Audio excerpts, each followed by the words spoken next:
Whoa, sweet man cave. Thanks. Serious upgrade. How'd you pay for all this? I got a home equity line of credit from Figure. I was approved in 5 minutes and had funding in 5 days. Wow, that fast and easy? Yep, the application is 100% online, plus no out-of-pocket costs. Just fast access to the cash you need. How do I get started? Go to figure.com and get that serious upgrade. Figure Lending LLC, DBA Figure, Equal Opportunity Lender, NMLS 1717824. Terms and conditions apply. Visit figure.com for more information. For licensing information, go to www.nmlsconsumeraccess.org. You better not have no plans tonight. Movie time and it's feeling right. You're looking for a love that lasts. You'll find it at Romancing the Podcast. Ooh, baby, you had me at hello. Ooh, I love you. I know. Ooh, baby, you're the wind beneath my wings. Ooh, I'll have what she's having. Thank you for tuning into Romancing the Pod. You had us at hello. I'm Paige Wesley. Hello, I'm Mikey Randolph. Jello, I'm Todd, and this week, Paige made us watch. No, Mikey did this. It was Mikey. This is Michael's fault. I'm guilty of tiptoes. Well, the movie that Mikey made us watch was After. So, Mikey, why? I'll tell you why. I had a few reasons. One, I had no clue what this is about.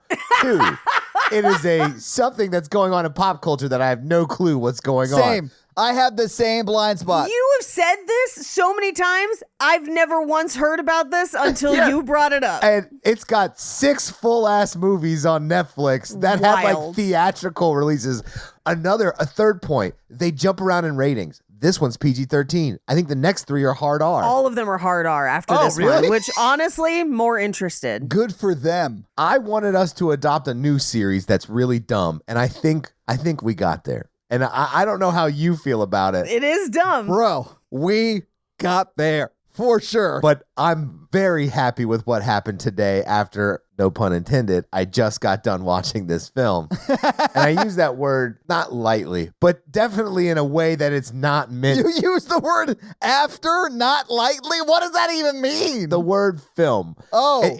I don't think it's not a film, but I just don't think the word film describes it as well as I would like, you know? I mean, yeah, it is technically a movie in that it is pictures that move. Yeah. And then when they were like, let's just wrap it up, and it ends right then. I'm like, thank God there's 5 more if I wanted to know what happened after this conversation. Well, because they based it on, I will spoil some fun facts. It's fan fiction that is kind of One Direction fan fiction. The band One Direction from back in the day. That checks out. I love all that. They named characters after them. Okay. So Harden is actually named after, I believe, Harry Styles. Let me fact check that. I mean, that would make sense based on their first letters, Paige. Yes, Harry Styles. Zed is Zayn. Landon is Liam. Nate is Niall. And Logan is Lewis. I love how straight up lazy that shit is. Like, that's I love great. that too. Well done. I need to let you both know that my throat is a little still sore from COVID, so I'm going to gargle bourbon throughout the podcast. I will edit it out. Good night. It's going to be one of those. Oh, he is doing it, though. That's gross. It makes it's. I'm all about holistic medicine. Oh, are you? It's organic. Paige, I don't know if you heard this. Mikey's dating again, so he's like broadening his horizons or whatever. I did hear that Mikey said, I'm dating again because it turns out you have to date to be able to be in a relationship. He literally said that. Exactly. And I was like, yeah, man, you do have to go outside to go to the store. It's so wild to me. I've gone on 3 first dates in 9 days. What? Okay, that's not crazy. It's not crazy. No, I don't think it's crazy either. They're first dates. Like, it sounds like none of those worked out. I feel like I got laid off or something because it feels like every 2 days I'm going to an interview or something. And it's like, it's hard. I mean, being broken up with is a lot like being fired from your relationship. It's been a while since that. I will say that awkward conversations have been my purview this week. So I'm really excited to talk about this because, like first dates, people are having wildly over-emotional reactions to simple stimuli. Okay, guys. I have thoughts about this when we get to me, but go ahead, Todd. Okay. Yeah. Okay. I mean, I'll just say it. I love this movie. Todd! In the sense that it is like, no, Paige, let me finish. How do you love it? Here's how I love it. Watching it the whole time, I was like, I can't wait to talk about all of this That's with my fair, friends. okay. This is Yes. amazing. What has happened? It was like that sort of energy the whole time, literally on the edge of my seat the whole time. I loved it. It's insane. It's also incredibly brave, which I appreciate. Because I see your face. I can't think of one movie, TV show, book, whatever, poem, Beowulf. I can't think of any of those things where two villains straight up fall in love and it's just two villains' love story. Like, that's the whole movie. And that is what we have in this. I'm not going to argue with you on that. That's so brave. I can't even call them villains because the stakes are so low that So they would. low. Oh, yes. That they wouldn't even be actual, like, this is not even misdemeanor villain territory to me. No. Listen, but okay, I'll say this though. This movie is for a very specific type of person, and it is the person I was when I was 16 and 17, like right Yep. around that. Like, had enough privilege to realize I was going to college and like looking forward to that, but like had no idea what the real world was like, you know, like that kind of privilege box. Like, it's for those people. And I would have like loved this movie when I was like 17 or 18. I just know that about myself. I feel like this movie was written by, I know it was not because I have seen the fun facts, but it feels like, in my opinion, that it was written by a teenager about what they think college will be like. Yeah. That's what I mean. Yeah, because With the morality of a teenager, which I find, but also specifically a very, very sheltered religious teenager. yeah. I mean, the whole movie, they're trying to like make her look innocent, but like that just means she looks like a Mormon the whole time. She looks like, I wrote in my notes, she looks like a Mormon preschool teacher because that's what this like 18-year-old is dressing as. But it's also so the stakes and the things that she finds to be like life or death levels of important are things that only a teenager would find life in. Like, Right. if this was 2 years later and she was like 21 or 2, she'd be like, oh, I don't even care about that. I guess we're going to talk it out. Like, it's so crazy. Well, Paige, do I have good news for you? I would assume in these 6 movies, we go ahead at least a couple of years to where she's 21. I hope so. And the other thing too, I was absolutely definitely not this sheltered and crazy, but like there are elements of very, very young Paige that I see here, and it's wild looking back as an adult and being like, Yeah. oh, I would not even care about that right now. Like, I have so many other things on my plate. If you didn't think I saw a lot of myself in Holden at this age, like, oh, like, I guess I can just show up and be the only guy in a leather jacket and think that's going to get me laid. Like, that was definitely a thought I had in my head in college. Like, I was an idiot. Yeah, except you also had crazy long hair and a goatee, and that was your problem. But That was unfortunately a little bit later oh no. than like my freshman year. Okay, I have a question for the group. Yes, happy to answer. Is the after mean like after they had sex? That's such a good question. I think this one's after they met. Yes, I think it's after they met. But at a certain point in this movie, I was once a young person. I have been to college. Paige, is it true? It's true. And I was a later bloomer for sure. But I'm watching this. I'm like, you mean to tell me they've been living together for 3 months? They haven't boned yet? I call shenanigans. Like, they're just lounging around in various states of undress. Ain't nobody banged? Yes. Shenanigans. Paige, I 1000% said to Natalie while we were watching this, I was like, they've had sex by now, right? Like, this is like months after they moved in. And she's like, I don't think they have because they would have made that a thing. Yes, which they do, yes. obviously. But yeah, They like it is do. like a Mormon wrote this movie and then tried to Yes. make it risque. It just seems like a teen. I think Paige is right. Like if you were an adult listening to this girl's story when she's like, I can't believe it. And you'd be like, who cares? And then they would say another dramatic point. You'd be like, that's I not don't care. really important. Yeah.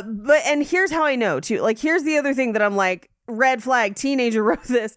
All they do is kiss. all they ever do is kiss. Because if this was written by someone with any sort of sexual experience outside of just what they imagine happens based on what they've done, there would be other things going on. Yeah. And they just They kiss live over together, and over and right? over again. There live had together. to have been some HJ, some blowy. They shit in the same place. Like they Yeah. have to have had sex at that. Like what? The bases had to be partially rounded. You know what I'm saying? Yes, but here's the thing. Even if somebody like a teenager or something knows those things exist, I feel like when I was younger, I did not put as much value on those other pieces. Sure. In my brain, it was like kiss to sex because you just have no concept of like what that whole experience could be like.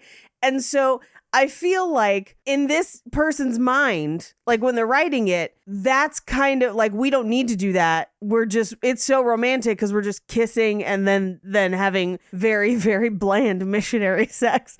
And I don't know. I feel like it's just a very like. I mean, at that point, it was still the best sex of her life, though, Paige. So there you go. But to me, this felt it was written by someone who has not had adult sexual experience is what it felt like. I felt like it was a refreshing perspective here where I was like, holy moly, I don't give one shit about any of this.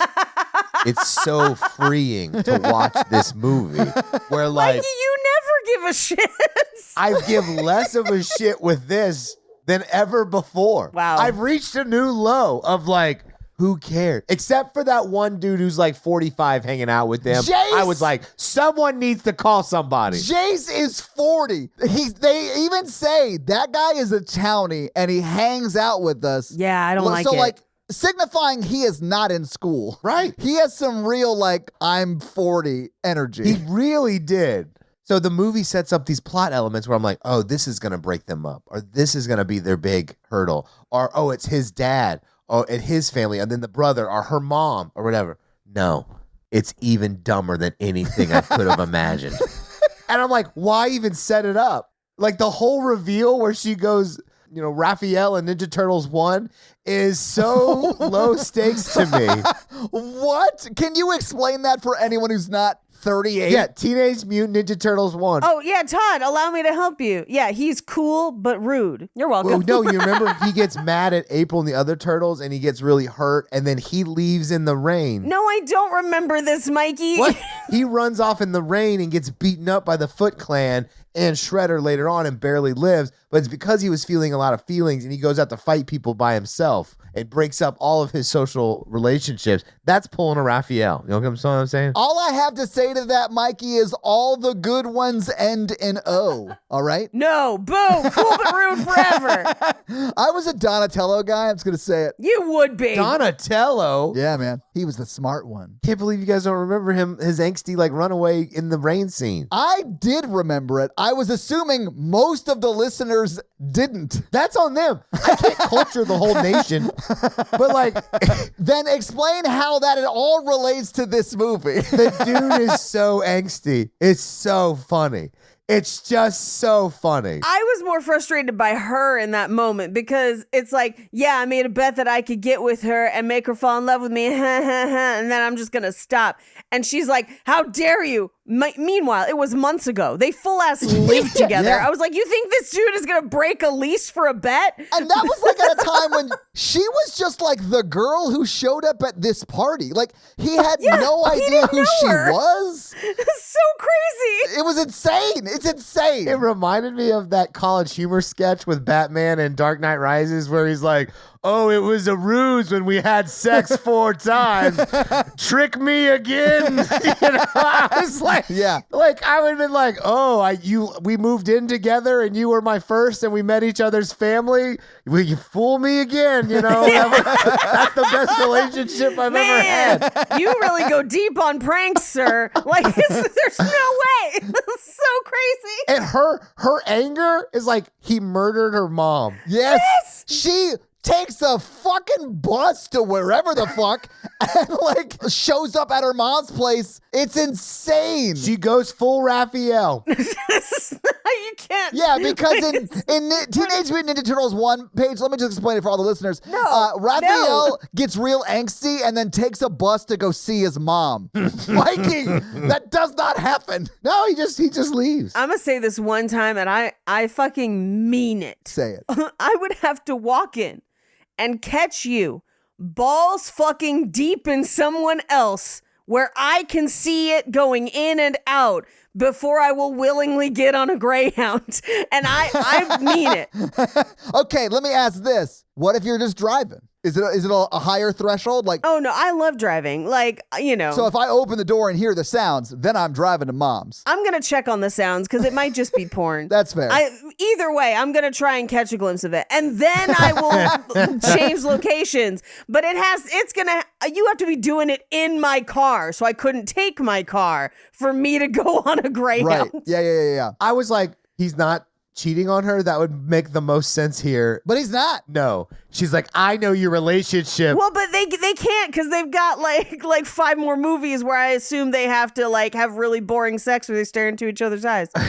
Your relationship started on a dare. Who fucking cares? Best dare ever. Like, what is it? Is he going to have 2 kids with her and then like get jobs and get a house and then be like, And I'm going to turn it off. I fucking won that dare. Turned off. That'd be so funny. Guys, I guarantee you when we're watching After Death or whatever, like the 13th movie in this franchise, when they're ending it, his last words are going to be, gotcha, bitch. Yeah. Okay, I don't think the like production value of this is great. No. Some of the edits are long. Wild. Some of the montages are long. They slow dance to a song and it's like shot like it's a montage, but the montage is as long as the fucking song. Yeah. So just show me them dancing. Like, what are we doing? And every song sounds the same. Of course. I know different songs are existing. As I have said before, no notes. But Mikey, that's sort of how I feel about it. Like, it is, like, all of that aside, all the production stuff aside, like, I also was a terrible communicator at this age. Paige is bringing up very valid criticisms that I don't want to go away. The only song that I could actually point out and remember in this movie is the cover of Avril Lavigne's "Complicated." Yes. Where they somehow made it more emo. I loved it. Hilarious. One of the songs, a girl that experienced the couch sent me once. So that one brought up some memories. Hang on. I got to hit the couch meter. Hang on. What song is it? I have a question. What song was it, first off? It was that twangy one. Meow, meow. That is not at all helpful This is with not this helpful. soundtrack specifically. The one he's talking about like, Why'd you have to go and make things so... No, okay, not the my bad. Avril Lavigne Chill one. out. What you yelling Not for? that one, not Lay back. It's all been done before. It starts out with like a banjo. Well, listeners, if you know, please DM The us twangy what one. twangy one Mikey's talking about. Because Hold on. I can figure this out. okay. Well, why don't you figure it out there? The Mikey? after Spotify playlist. Wait, while he's looking that up, I just have to say, for a movie that wants me to believe that these two people love literature and books and novels and shit, they only talk about 2 of them ever, Wuthering Heights and Pride and Prejudice, and that's it. And that's it. And I don't find either of those books romantic. Fight me! Don't. Please don't. I don't have energy for No, this. I think the fact that he references Heathcliff is a huge red flag. Huge. It was the song Beige by Yoke Lord. Oh my God. Okay, Mikey. I remember when that song came on because I had subtitles and it's when they are starting to have sex and it just says playing beige. And I laughed out loud. Mikey, what year was that sent to you? 2018? Are you sure it wasn't 2019? Like, did she see this scene and was like, this reminds me of Mikey? It was definitely around the time this movie was released, for sure. Okay. It was a girl. You don't have to divulge anything, Mikey. Yeah. Cut this out. I'm not gonna. Okay, well then I can't say that. Wait, so when she was on the couch, did she take off all her small preppy clothes? I spent the night at their place, at her place. This we have to cut out, correct? No. You don't have to cut this out. This is a funny story. I spent the night at her place. She told me that her and her ex had broken up. Oh no. Been there. And then while we're in the act of the love handshake, No. Oh yeah. far along in the act, she begins the crying, and then Oh, No. and I can't drive, and so What? Why were you Was this in a driving? car? What You're were you having driving? sex. no, I can't leave. I wanted to leave. Is what I'm telling okay. you. You were alcoholically impaired and Yes. could not operate a vehicle. Okay. Okay. I thought you were like, hey, can you stop crying? I can no longer focus on the wheel. We were just. I was like, I thought you were broken up, and then they're like, we're just having a rough patch, and I was like, that is no. a way different situation. Those are different things. And then I slept in the bed with her. What? I couldn't drive. And she kept the heat hot like a lizard? No, the temperature was nominal. Okay, all right. It was normal. He answered that like you were a scientist collecting data. It's just a clipboard. Yeah. The next morning, I'm wearing the same clothes from yesterday or whatever, and because it's like a weekday date, and I was like, oh, this is not like me. So then all of a sudden, I used to keep a change of shirt in my office for that purpose. yeah. So I'm trying to leave. She's trying to get to work. I'm trying to leave. I can't find my keys. They're nowhere. I'm picking up the couch. Oh, I know this story. You heard the story. Oh my I'm looking in the God. bedroom. I'm looking everywhere. I'm having a panic attack because she is like late to work, and then like she has to leave, and like she is like freaking out. I'm freaking out. Then I get a call from the SWAT team, and they're like, "We have a standoff. We need you to come out here or whatever." He's like, well, I can't make it out because I think I locked my keys in my one night stands. And I was like, "Be right there or whatever." So I left my keys inside a person, and now I gotta go fish them out. I was like sweating profusely. I was having a panic attack. And then it turned to find out I left them in the roommate's bathroom. Why were you in her roommate's bathroom? I don't know. I think we had to pee at the same time, and I went in there. That's why you have 2 toilets in your house. That That's why is. Jake and I bought a home. Yeah. So anyway, that's the song she gave me. Those are the memories I've been reliving tonight. I feel like that story deserves something more than beige. Well, I really liked her, and she hurt my feelings. Oh, Mikey, I'm sorry. Anyway, so like, I get that this movie is trash, but I'm a raccoon and I just honed it up. I was into it. I loved it. That's gonna be our first RTP shirt. Yeah. This is trash, and I'm a raccoon. I'm a raccoon, baby. It's just like a raccoon version of me. Like, But then just a drawing of a possum on it to make people real confused. I felt like a garbage truck, and I would go by this film's home, get that little can of garbage in my little arm, and I would go and then stuff it all in because it's garbage. it is. And that's my job. Like, listen, I was very excited to talk to both of you guys about this tonight. So I was excited watching the movie. Was it good? No, No. not at all. I can't wait to see the sequel. It was better than some of the stuff we've watched, but it's so low stakes. It's like watching a commercial. So low stakes. I feel like somebody went through, like, I'm bad at journaling. I know I'm a writer and that's weird, but like, I'm just bad at it. I never remember to do it.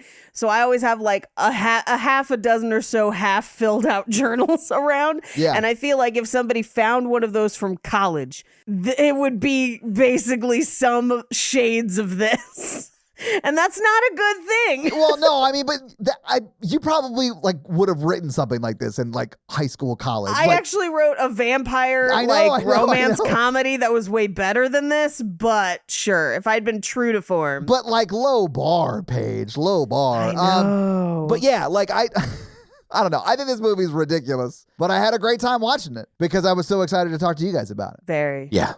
It hit all the right spots for me of a movie for this podcast, and that's what made me excited the most. I have no strong emotions about something, and I am, with work and everything lately, I'm really happy not to have strong feelings about anything about this. I'm excited to just make fun of this movie for about 2.5 hours with y'all because my week has been horrendous. Yeah, on some level, same. But Guys, before we get into it, Okay. she goes to a second location with a strange man she doesn't really know, and Yes! that location is the woods. He was going to murder her. She is so dumb. Oh, she knows him. No, she didn't. They met like the day before. That's murder central. Guys, my first date thing, I'm like, do you want to go to the hidden watering hole in the woods with me? No, I don't want to get murdered today, Ted Bundy. The only thing I'm going to murder is that P word. And then bury me by the waterfall. I see your plan. Yeah. I mean, this is the guy. That's dumb, Paige. People go and visit waterfalls all the time.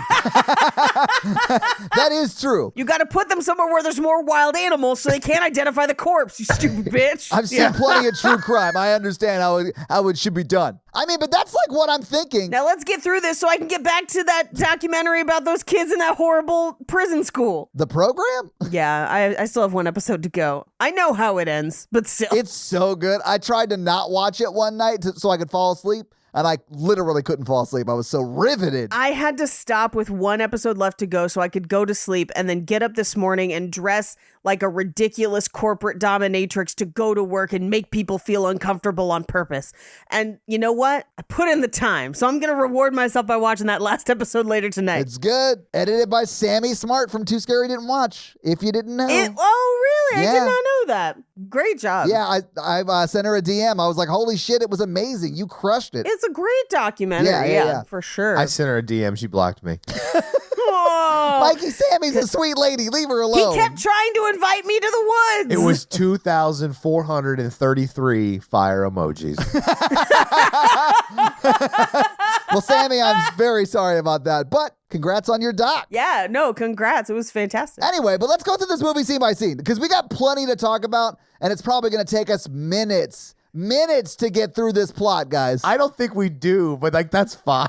I think we have a lot of things to talk about amongst ourselves, just not not the movie, but that's how this always goes. The middle 30 minutes, I think, is just a montage. It is. The middle 30 minutes feels like all of Oppenheimer. You're right. I don't want to talk about that. And I told you I wanted to have a fun night tonight. I like that movie. Let's not bring Death, the Destroyer of Worlds, into this fun time. Fine. I won't bring up Oppenheimer, but I do want to point out that this movie reminds me a lot of the sequel Star Wars movies, and I'm going to want to talk about those a lot during this. We can't, Todd. We'll never get out. I'm just joking. I pretend those don't exist. I will tell you that this has the same emotional stakes as the sequel trilogy. It does. Honestly, if you told me that like this is based on Twilight, the after series is the sequel series. You know what I'm saying? Like it's that level of worse. I had to go. I did some fun fact deep diving before I found out that this was basically a One Direction fanfic. But I kept thinking, I was like, is this a fanfic of 50 Shades or Twilight? Because there's so many similar pieces. Yeah. And honestly, I stand on the fact that my favorite 50 Shades adjacent fanfic that becomes a weird movie is the 365 series. At least it's fun. It is the Fast and Furious of love, and I'm here for it. It's love wild. it. Everything is wild. I like wild things. Oh, and similar to this movie, it's another gloomy, sad boy with a ton of tattoos. And I'm like, I'd be here for it, but he's a little boyish. I need him to grow up a little more. This bothered me. This kid has a King and Queen of Spades tattoo On his fingering fingers. and he is not old enough to gamble, and that makes me so angry in a way that Paige, they're called bangers. Yeah, whatever you call them. The fingers you use to finger a person. The bangers, yeah. oh, chicken fingers. No, what? What? No. I should have gone, no. But what? But drumsticks or flats? No. But like, hey, you know what? I am friends with a lot of ladies who enjoy ladies. Yeah. And that's why they'll get their manicures shortened on those fingers. Yeah. And so like when I saw what fingers they were on, I was like, somebody in makeup is having a good time. Because all of the tattoos make no sense. To borrow a phrase from a woman I worked in retail with that I think is deathly hilarious, she once compared someone's tattoos to magnets placed by a child on a refrigerator. And never has that been more true than this guy. None of the tattoos match or seem to connect or mean anything. They are randomly placed to just look cool. And then he's got the bangers. And I was like, wow, all right. All right. And she still hasn't fucked him? Girl, what you doing? He's got tattoos on the fingers that do the fingering. I mean, I think I don't know. He's got a cum gutter tattoo, Todd. I know, but like, I think we're going to get that stuff over the course of the next 20 movies that they put out over the next 15 years. I don't think so. I don't think at any point these weirdly Mormon movies are going to be like, yeah, I got these tattoos because I love fingering bitches. Yeah, this is not a history of violence where he was like part of the Russian mob and came over. History of violence, though. I love that film. I don't think I've ever seen it. That film is why I described a former person that used to work with me as Eastern Promises hot. Ooh, yeah. You know exactly what I mean, right? Playing dong. But like, they show his like tree tattoo so much. There has to be a story there. Is it a tree? Because it reminded me of the tattoo that one guy had on Gigolos. If you watch Gigolos, you know exactly what I'm talking about. I've only seen like 3 or 4 episodes of Gigolos while I was sick in my girlfriend's room. Yep. I know exactly who you're talking about. Yeah. Except his was like the symbiote. Yes. From Spider-Man and adjacent stories. It's like Venom, like crawling up. Yeah. Venom. And he wanted to become a white rapper. Yeah. We've talked about him before, Paige. He was not talented in that way. But anytime I see people with tattoos like this, I think of that guy. Yeah. Who at one point in a later season of Gigolos had them make a cast of his dick to make his own custom dildos that he could sell. So you know what? If nothing else, that dude, branding. Yeah. Good at branding. God, I got to get back into Gigolos. I think you're enough into Gigolos, actually. I think you've hit the threshold. Yeah. They aren't making new ones, so it's just going to be a rerun, I guess. I think a gigolo is born every day here in this country. You know that famous phrase? I think it was Abraham Lincoln that said it. I have it tattooed right above where my genitals are. Oh, why? For this movie. What's the weirdest tattoo you've seen after getting somebody naked? Oh, God. A scarab. That is a weird one. Okay, I thought, okay. A big scarab right over to the left on the hip area. Interesting. Was there meaning behind it, or was she just like, it looks cool? Either are acceptable. Like, get tattoos because they look cool. I'm not going to stop you. There was meaning, and I used to remember that story. Okay.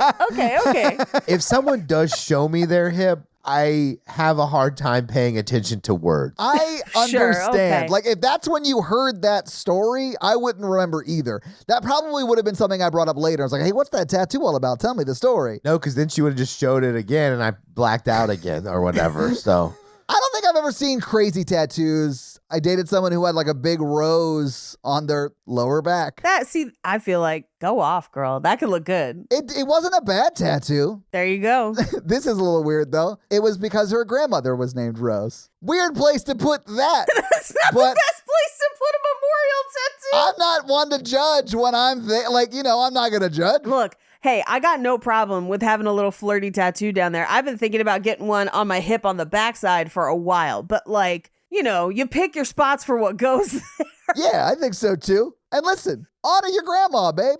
Do whatever you want. Maybe pick a different thing. Sure. Hey, do it. I don't know what I would put, Yeah, Mikey, you're the only one on the podcast that don't have no tattoos, correct? That's correct. I don't like commitment. That's fair. Honestly, that checks out. Anyway, we should get back into the movie, right? Like, have we even started talking about it? No, we did not start. Can we get into the movie? What are we doing, guys? Okay. It's 9 o'clock. It's late night energy. Selma Blair appears. No, hold on, Mikey. There's like multiple scenes before that. Okay, so Is there? yes, there's like 6 production companies that no one has ever heard of before or since this movie came out. Paige, when I started it and there were 4 production companies, I was like, oh, that's a bad Oh sign. no, this is gonna be bad. But then we see the back of her head walking through the forest, and then she says quite possibly the dumbest line I've ever heard that just told me how weird this movie was gonna be, because she was like, you know how sometimes something in your life happens that's like, so it changes everything? Because like after him, there's just after.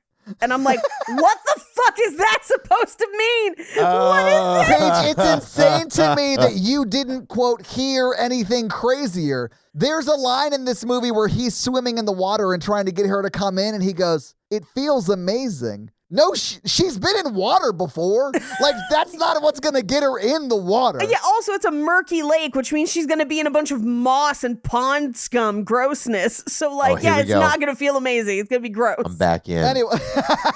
Anyway, sorry, Paige. Anyway, yeah, after him, there's just After. And we open on her laying in her bed, and like it pulls back from her, but the way it's cut, the shot initially looks like her hands are out of frame having fun. But then as we pull up, they're just like folded on her stomach. And I was like, well, this ain't fun at all. Yeah. But we meet her mom, Selma Blair, who's only in this movie for 3 scenes, and each one of them is madness. And I feel like she is the same level of energy in every one of those scenes. Like, But in different directions. yes, yeah. But like, she's the same level in every move, like Yes. in every scene. She's at an 11 at all times. Yeah. Yeah, because in this scene, she's like, come on, we gotta go. We gotta Yeah. get you to college. Check. Are you forgetting anything? College. And you're like, okay, calm down, Selma. Like, sit down. Don't exert yourself too much. Oh. I know, Selma. I know. They take her to college with someone that they do not introduce in this movie yet. And I was like, is that her younger brother? Because if that's her boyfriend, spoiler, he ain't gonna be for long. Those college ones, the freshmen that come in attached always end up unattached. I got a hot take here. Oh, do you? Let's do it. Fuck Noah. He's a bitch. I don't think Noah was into it. Like, I think Noah loves her. I think Sure. Noah is not into her. I don't know if it's because he's gay or anything, but I just don't think there's like, Chemistry. yes, I don't think he's into it like that. I read him as immature and similarly sheltered. Definitely sheltered, yeah. The difference is he's still in high school, right? So like, I think to him, like when she's like partying, he's like, how dare you? Like, it seems so like he's probably owns a Dare shirt unironically. Like he's one of those kids where he's just like, Absolutely. you know, I don't want you to get hurt. Like, and it is well meaning, but it is very short sighted. And his world is very small. And I remember when I went to college and like most of the people that we came in with that had high school relationships that they had maintained as freshmen, most of them were broken up by the end of the first semester, basically. Some people lasted longer than that, but most people end of the first semester. Yeah. And here's the thing, there's no shame in that, right? No. Like, because you are off experiencing life and growing in different ways, and you will potentially grow apart, and that's okay. That's what the process is supposed to do. And you grow a lot when you go You to grow a college. lot. Like, you grow a lot. It's like your first little bit of real freedom, and you might lose your mind a little bit. Those are all very valid points, but I really think Noah is terrible at women. I mean, I think so too. Terrible at kissing, terrible at touching, terrible at talking. Yeah. Just terrible. And you know what? I hope that this is his moment where he like is motivated to grow, to learn that boobs don't feel like bags of sand, that you need to be gentle, you know, and like you can't just stick your tongue in a person's throat, you know. That's why I was like, I don't think he's into it like that. I thought he was her brother for Same. most of the scene. Same. Yeah. Because, like, again, I don't think he's into it like that. I feel like you're not hearing me. Like, I feel like he's not sexually interested in her at all. You feel like he is of a different orientation than he is presenting? Is that what you're saying? No, I mean, he might be. I don't know. But, like, I just don't feel like. Or he might just not be into her in that way. Yes. She's not his type. Like, that's a thing, too. Because he has not learned that he has a type because they've been friends for so long Yeah. that friendship has bled into, air quotes, a romantic relationship, even though there's not a sexual attraction there. Yeah, I do. Well, and I feel like sometimes too, people who meet that young and are in relationships that young, sometimes that happens. And like, Yeah. as you grow, you're like, oh, I am actually very attracted to something else. And hey, sometimes it's a different person, sometimes it's a different gender, sometimes it's a whole different thing. But like, it is very difficult to break those relationships. Yeah. I think that's possible. I think he is young. He's younger than her, more sheltered. And at the end of the movie, or I guess towards the end of the movie, when she comes back and talks to him and actually apologizes, he says, he's like, we are supposed to grow. Yeah. It's okay. Like, we're still friends. I care about you. I feel like he's like, I'm good. Like, I feel I'm like good. Yeah, I feel like at that point he was like, listen, I'm good. Finally, I can go Yeah, chase like, some cheerleaders. What's up? I didn't have to be the bad guy because I'm super into, thicker redheads or some shit. Like, whatever his actual Hey, type is. Some people be. Yeah. So, like, or dudes. I don't care. I just don't think he was into it like that with her. Yeah. Which is hard because she's pretty. I feel like she looks like an every girl. That's what I was going to say. I feel like she's a pretty every girl, which Yes. honestly, Kristen Stewart was supposed to be that in Twilight. Like, Correct. that is a common thing you see in movies. Yeah, and so I'm not going to be like, she's not pretty, but I will say I'm like, there's not a lot of distinguishing characteristics about her. She is built to be someone that readers initially and viewers can kind of project themselves upon for the masses, if that makes sense. I will sum up this situation with a quote with our main male guy. What's his name? Sure. What's his name? Harden. Harden.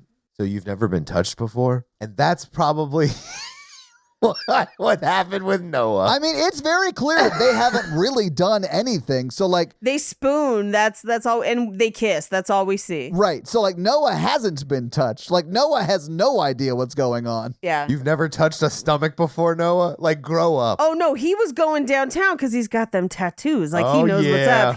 He's the finger king. He's the finger king. And Paige, I hear his finger looking good. But I thought that he said that just because it was like a classier way of saying, oh, you've never been like fingered before? Like, but he was just like trying not to be so crass about it, which was, Yes. it was gentlemanly. No, I didn't have a problem with that line. I was like, ooh, okay. You want to meet the king and queen? King and queen.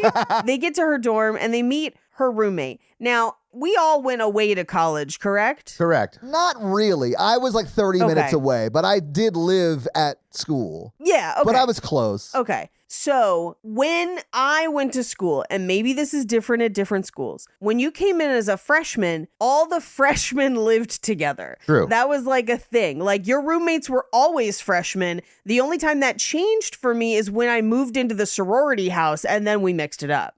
But freshman year, it was freshmen with freshmen. Was that the case with you? And it's because of what happens in this movie. There are freshman dorms, and then Yes. after that, you could live. Wherever, basically. Yeah. I lived in an apartment off campus. Okay, so Yeah, I but don't like know. in the dorms, it was always in fact, when I went to school, you lived in the freshman dorms, but then you were also required to have a meal plan so that you ate together with the other freshmen in like the dining hall and stuff. Yeah. And you could live off campus if you wanted. Like nobody's preventing you from doing that. But like I had a meal plan. Yeah. I would go to school to eat like all the time. yeah, but they weren't like, if I signed up to just be in the dorms, no one was like setting me up with Right. a junior or senior or however old she is in this movie, her roommate is. And in part because they didn't want you drinking in the dorms. Like the dorms were mostly dry and they would do checks and stuff for it. Like once you moved off campus or into one of the Greek houses, a whole different ballgame. But like, Well, sure, of course.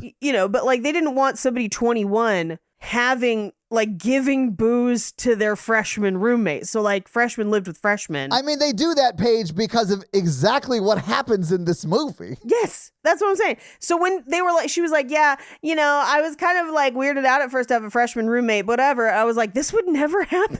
I also thought when immediately right after she says that, she says, but then I realized I get to be your spirit guide. And I would have been like, oh, shit. I got one of these people.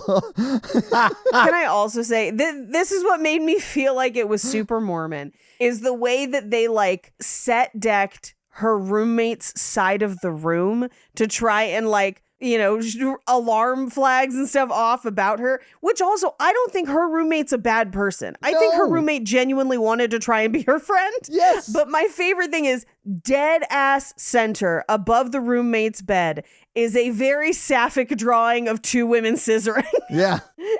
But it is front and center anytime you're in the room. And I was like, they were like, we need to make sure that they know she's gay. I mean, they do make that very clear, like pretty soon in like a scene because she starts making out with that girl a lot more. Yeah, we meet her girlfriend. I know, but they don't say that they're dating in that scene. Like, not that they need Whatever. to. Like, I didn't care, but like, Yeah. we don't know. We don't have that relationship confirmed until a later scene. But. Which, this is going to sound terrible. I almost want to be like, if I was Selma Blair and walked my daughter into a dorm room and they were like making out, and it was two girls making out, I'd be like, thank God. Keep the condoms. Don't get pregnant. Like, great. Way less of a risk. Yeah. But Thelma Blair hates making out, obviously. Well, so Selma Blair wants to continue to shelter her daughter, clearly, because immediately after they walk into this room and see that it's an older roommate, and that roommate seems to be more of a free spirit, air quotes, read gay, Selma Blair's like, absolutely not. Absolutely not. We're going to have you reassigned. And the girl is like, no. It's going to be fine. I'm a grown up. I can, no. Please let me live in the dorm with her. Yeah. She's like, I'm a grown up. It'll be fine. And she's like, okay, fine. And I do love that she like comes back to the room and the roommate's like, I'm so sorry. How much did I freak your mom out? And she's like, it's fine. Like, yeah, don't worry. She's overprotective. It'll be fine. Which is true. She's like, wait till we have sex in front of you. Oh, that happened to me freshman year too. Okay. But like that happens a lot around this age, I think. 100. Because I know people who had sex around me. I also feel like if it happened to me today, my reaction would be wildly different. And like at 18, I was like, oh, and I was all freaked out, and it was like not good. My reaction today would be, By the way, he just held up his Mikey camera just held phone. up his phone to film people. Yeah. No, mine would be like, oh my God, have a good time, guys. I'm going to go to Panera or whatever. Bye. Call me when you're done or whatever. But yeah, I was really weirded out when it happened to me. Anyway, so she says goodbye to her mom and her boyfriend, comes back up. The roommate is like, so your brother's cute because he does seem like a brother. That's the chemistry they have, is a very brother and sisterly, which flies on Pornhub, but not in real life. And so another one that flies on Pornhub also happens in this movie, and that is Two Stepbrothers. Two stepbrothers hanging out by the pool. I hope that's one of the sequels. Just red, white, and royal blue in the middle of it. It's like Landon and Harden fall in love or something. Here for it. I'll watch that. Anyway, she's like, oh, that's my boyfriend. And her roommate is like, oh, all right. Because of course the roommate is not a freshman. And so the roommate is like T-minus 6 weeks till they break up, essentially. But I mean, that is what happens. Did anyone stay with those people? My sophomore year and my junior year, broke up with the girlfriend I had at that time because they were going to college. It was a mutual thing. I said I broke up with them. But we split up because it's not feasible. No, I casually went on like a couple dates with a dude towards the end of high school, and then I was going away and he was not. Yeah. Like we were just going to college in different places, and it was like, we're not going to be in the same place. So yeah, you become geographically undesirable, and that's like, it's a thing. That's it. Yeah. Anyway, Mikey, did you have any stories of people who came in dating and then were immediately no longer dating? my freshman roommate, who I'm still friends with, followed his girlfriend to college. I mean, like, he wasn't going to go to college because then good. No. Or he was just going to go to a different school and then didn't. He is from Nashville here. Yeah. He followed his girlfriend, Meg. Ooh, name drop. To Mississippi State. They broke up within 10 days. Oh my God.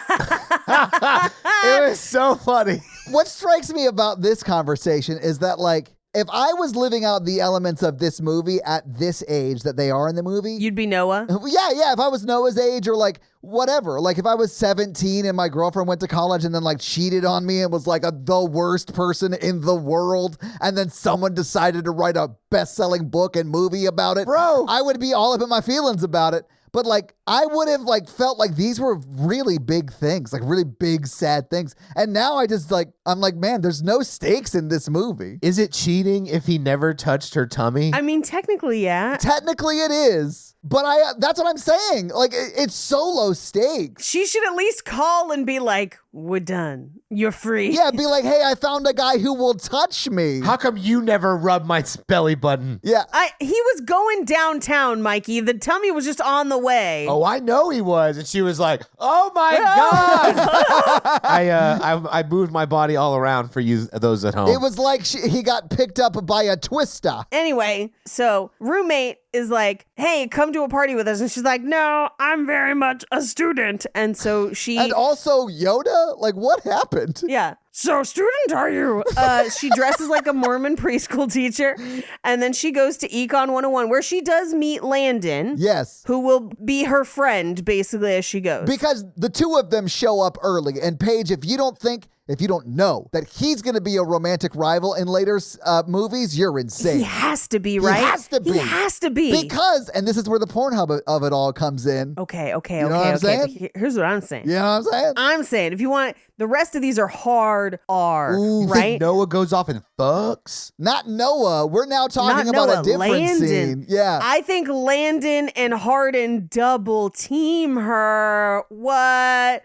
Maybe I've been watching too much from Couple to Thruple. I think so. You definitely are. Yes. I think so. But I'm thinking 6 sequels in, we gotta get a sandwich going. What's up? Is that what that's called? Yo, ice cream sandwich me. I mean, if what you're saying is true and it is a One Direction, I think she's going to hook up with all of these people once per movie. Same. Oh my God. I think everyone gets their own movie. This sounds terrible. I'm saying No, aloud. this sounds great. I'm back in. I really do think that this whole series is going to be just like some sad fans, like projection of what it would be like to fall in love with each member of One Direction. Like, I really do think that's what it is, Paige. You seem excited. Now I'm excited. I'm so excited. But I also don't want to sit through more of these because this was a slog. But, Same. you know. I wish there was a second snowstorm because I would just buy high quality bourbon, get blackout drunk, and watch 6 of these movies in a row. I would. That sounds amazing. Mikey, should we watch all 5 of them in Kansas City? I'm ready. No, that's too rot our brains. Anyway, but that's my theory on where the movies go after this. And I think Landon is obviously one of those characters, right? You said that he was in the beginning. So that's what I think is going to happen. I have done zero research on this, and people who know and are listening are probably mad at me right now. But I'm looking it up right the fuck now. If you, I think it is different people every time, maybe? No, but they end up back together? oh yeah, because I think that's part of it, Paige. I think no matter which one you fall in love with, you always come back to Harry Styles. You know what I'm saying? Ask Olivia Wilde. The actor who plays Landon changes 2 movies in to this movie. Good. What? And also, oh no, wait. Don't spoil it. Okay, we'll get to them. I might do one of these a month. Do it. I mean, you're not the only one that gets to pick movies, Mikey, and we have no idea what I've got on lock for next week. You're such a fucking Noah. That's some real Noah energy. By the way, yeah. Noah's the only good person in this movie. We don't know that except he's like, oh, girls. Well, okay, he a little sheltered. But, like, he does treat her with respect. So he's a bigot is what you're saying. I mean, yeah, probably. I mean, there's studies that suggest that, but hopefully not. Not all of them are. I heard Noah voted for Trump is all I'm saying. He can't vote. He's just now a senior. Anyway, Econ 101. They get there early because they're fucking nerds. She happens to make friends with the guy who's going to end up becoming the stepbrother of the dude she ends up living with in this movie. Kinky. Just by, like, happen chance, that's who she sits next to. Kinky. Anyway, so they go to Econ. They're friends now. She is struggling. She's like going to the shower, which it's like usually in the dorms, that might be the first time you live in a communal shower environment. Yeah. I mean, Selma Blair does have some real, like, you're my only child energy. So I do think she's an only child. Yes. So that probably was the first time she'd ever showered in a communal shower. And she drops her clothes. Yeah. So she has to go back to her room wrapped in her towel. Rookie mistake. Rookie mistake. And as she closes her door, which, by the way, this dorm room changes direction, layout, furniture throughout the films. It fully switches which side of the building it's on at one point, Paige. Yes. Bro, this is Hogwarts. I thought you guys knew that from the beginning. The staircase. You say that, and I hate bringing up Harry Potter, but, like, this kid, the guy who plays Hardin, played Tom Riddle in, like, young Tom Riddle, like Voldemort. He played Voldemort. If you think he's not a villain, he played Voldemort. That is the guy they have in this movie. He's terrible. Look, he's the worst. If you think he's not a gloomy sad boy with hot tattoos, he's a gloomy sad boy from Jump Street. When we dig into his backstory more, it's like a lot of, like, Panic at the Disco and My Chemical Romance, like slow jammed out. Hey, I saw both those bands live when I was in college. No shit, Paige. So did I. I know. Yep. Fully same. The sophomore year is the year we followed Fall Out Boy around. You know what? We've all had adventures. We've all had razor cut bangs. Anyway, she closes her closet door. There's a mirror on the back, revealing that he's laying on her bed behind her reading a book, just like hanging out because he's friends with her roommate. Yeah, he like wandered over to her side of the room, picked up a book and laid down on her bed and started reading. Yeah. And she's like, hey, do you mind, like, I don't know, getting the fuck out of my room, person who doesn't live here? And he's like, oh, I'm British and I have tattoos and I like reading books. Fancy a shag? Like, not that, but you get it. It is very much that, though. Like, it's not that page. It's not Jason Statham, It's but not. like, If this was Jason Statham, that's what it would have been. What has happened to our society where books are so counterculture that you're part of the tattooed British accent troublesome teens of like, He's wearing a Ramones shirt later in the movie. I'm like, what? That's not, what? he has 3 different Ramon shirts, by the way. That's his only punk shirt is Ramon shirt. she wears them all. I know. Name 3 songs. There's no Ramones songs in this movie. Like, it is like No. so performative that it feels like they really don't know anything. Wow, you're telling me the guy that dresses like that and only reads Jane Austen is hiding something? Exactly. And then pretends to be a literature guy. Yeah, hiding something. He's like, I love literature and books, and I've only read 2, and they are Wuthering Heights and Jane Austen, and I've based my entire personality on them. That is very much Harden. In a very troubling way, too. Well, I mean, hold on. That's all you need to do. You like, I watched 2 movies and I was like, wow, movies are great as a concept. Like, you can do that. You can read 2 books and be like, novels are great. Okay. Let me clarify. When I said he is like a literature dude, I didn't mean like he's just a fan. I mean like he's trying to pass himself off as someone who's like learned and like well-read and shit like that. He's a real Mr. Darcy in a real unfortunate way. Yeah. I fucking love Mr. Darcy because I feel like that now. Rich landowner who's just too sarcastic to people he meets who are of the opposite sex. That's not... Darcy is mean to people, by the way. Like, he's not just sarcastic. So am I. But I definitely feel like Mikey has the capacity to be casually inconsiderate. Sure. In the sense that like he doesn't realize he's doing it. It's not malicious. Friends, I am a counselor for a living. You got to pay for it. For you to be considerate? I do love that Mikey is like, guys, I have to be nice at work, so fuck all of y'all.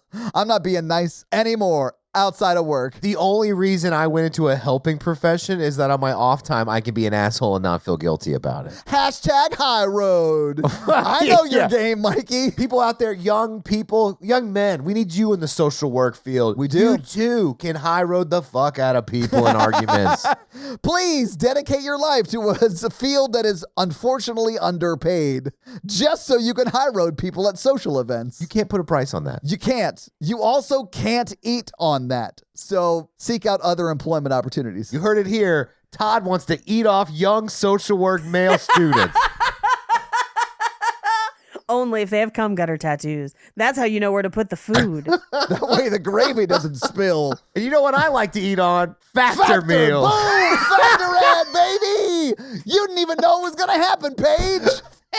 It's the first time you've witnessed one live and in person. We're not doing a factor ad, by the way. In 2 minutes, they're hot and ready for you. What? Isn't there one for this episode?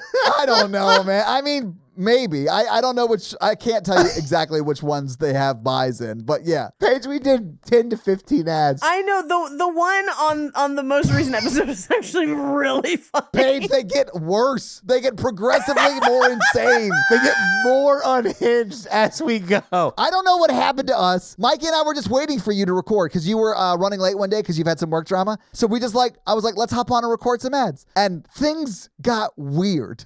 Anyway, let's get back into this movie. Let's get down to business. So, she's like, can you leave so I can get dressed? And her roommate's like, oh, that's my friend. And she's like, cool. Can you ask your friend to leave so I can get dressed? And she's like, no, you're going out with us tonight. So, like, he leaves. Okay, I have to talk about this. The Great Gatsby? Let's talk about it. Oh, I don't give a shit about whatever performative bullshit they're saying here because none of it's true. Great. None of it makes sense. It's dumb. I'm sure, Thank you. actually, Yeah. I'm sure what they say right here is super important to the plot and like it comes back at the end or whatever. Not really. It don't. But like, I mean, like the end of the series page, like this is set up for like forever from now. And listeners are probably like, who have read the book are like, no, it's super important. The thing is, I didn't care. Like, I just didn't care at this point about them, really. Like, why should I? I don't know. Like, they've met once. But, like, when he leaves, he doesn't close the door. No. And then she turns to change. And it bothered me that nobody closed the door before she turned to change. She was like, hey, would you mind leaving? Leave that door open on the way out. Yeah. I like a good breeze Wah, and whatever wah, wah, eyes wah, walk wah. my way. Yeah. The minute you walked Exactly. in the door, Exactly. I could see you were a man of distinction. A Jane Eyre reader. Good looking, tatted all up. See, wouldn't you like to see me walking around in the buff? Anyway, she's in a cafe the next day. Oh my God. I love how hard Mikey tuned out while we played right there. That was fun. That's right.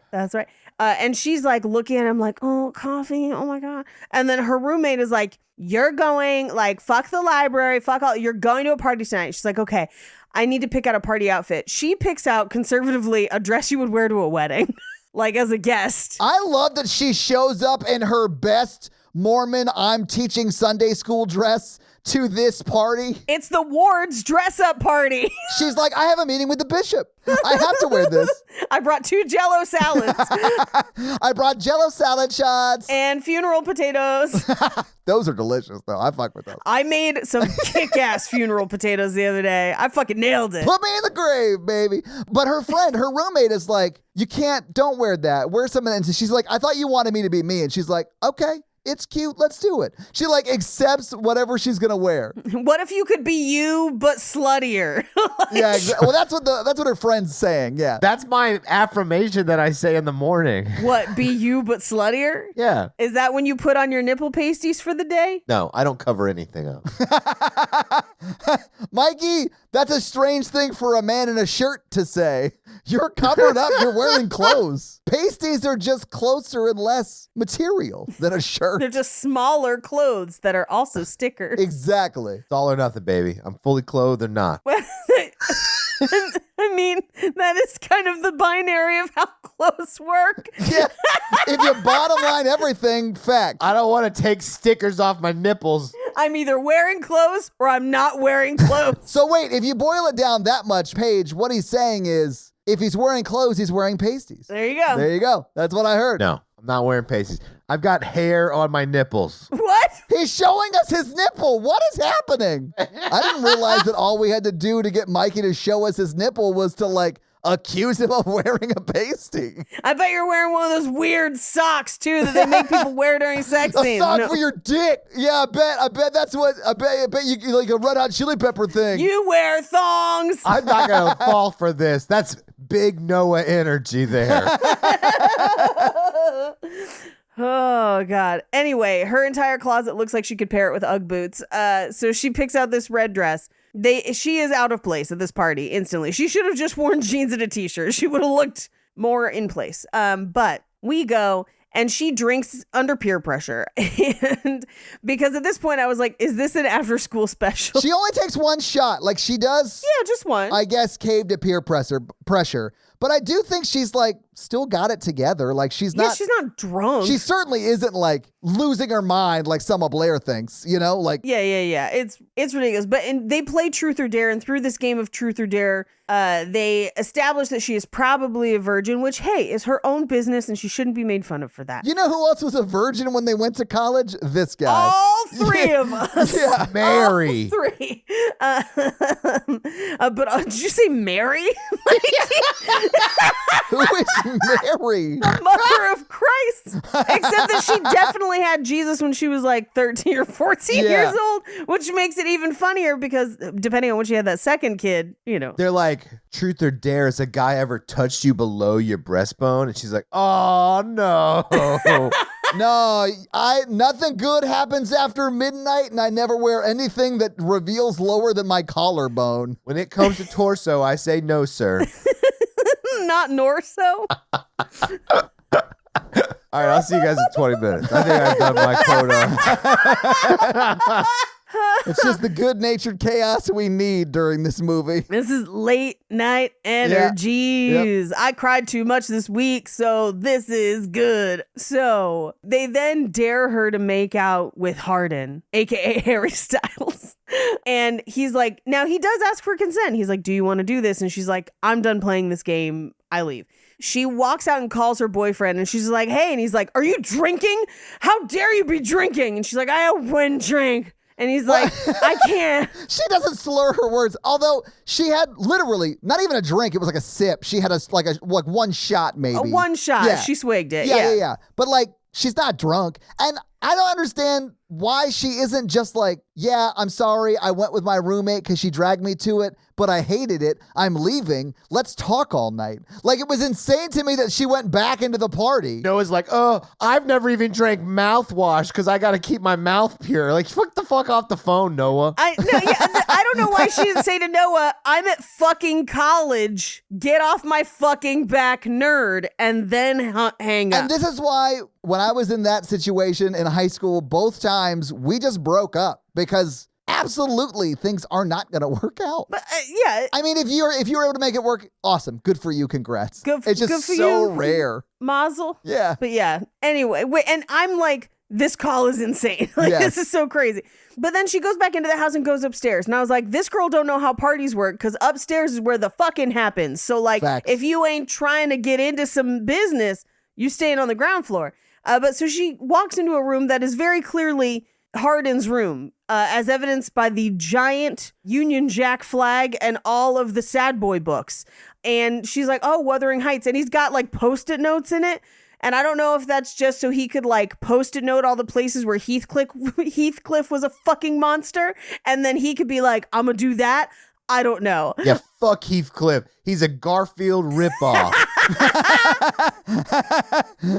He honestly is pretty terrible in Wuthering Heights. Like, he's like very much like an anti-hero figure. Like, he's not a good guy. I have learned this about romantic partners. Tell me everything you've learned, Guru Mikey. Single person. Yeah. If you're with someone and their favorite romantic book is Wuthering Heights, get the fuck out of there. I do wish people would stop holding it up as a romantic paragon because it is a very toxic relationship. I'm not saying it's a bad book. I'm just saying if you're like, this is the kind of relationship I'm looking for, I have concerns and questions. Same. In our modern day. If you were reading it at the time, hey, whatever. It was old times. But now I'm like, well, They're like, oh, he didn't kidnap her. This is so sweet. so sweet. Oh, God. Anyway, so he comes in and she's like, are you drunk? And he's like, no, I don't drink, which we will find out why, except that he definitely does drink. It happens a handful of times. Yeah. But we also know he's a liar. So, yeah. Yeah. But anyway, he quotes from the book and she's just like, and I'm like, hey, just my experience. I'm not saying this is an all the time kind of thing. But if a dude walked up to me and quoted Wuthering Heights, I'd be like, is your boyfriend an English professor? Because that's what I would assume was happening.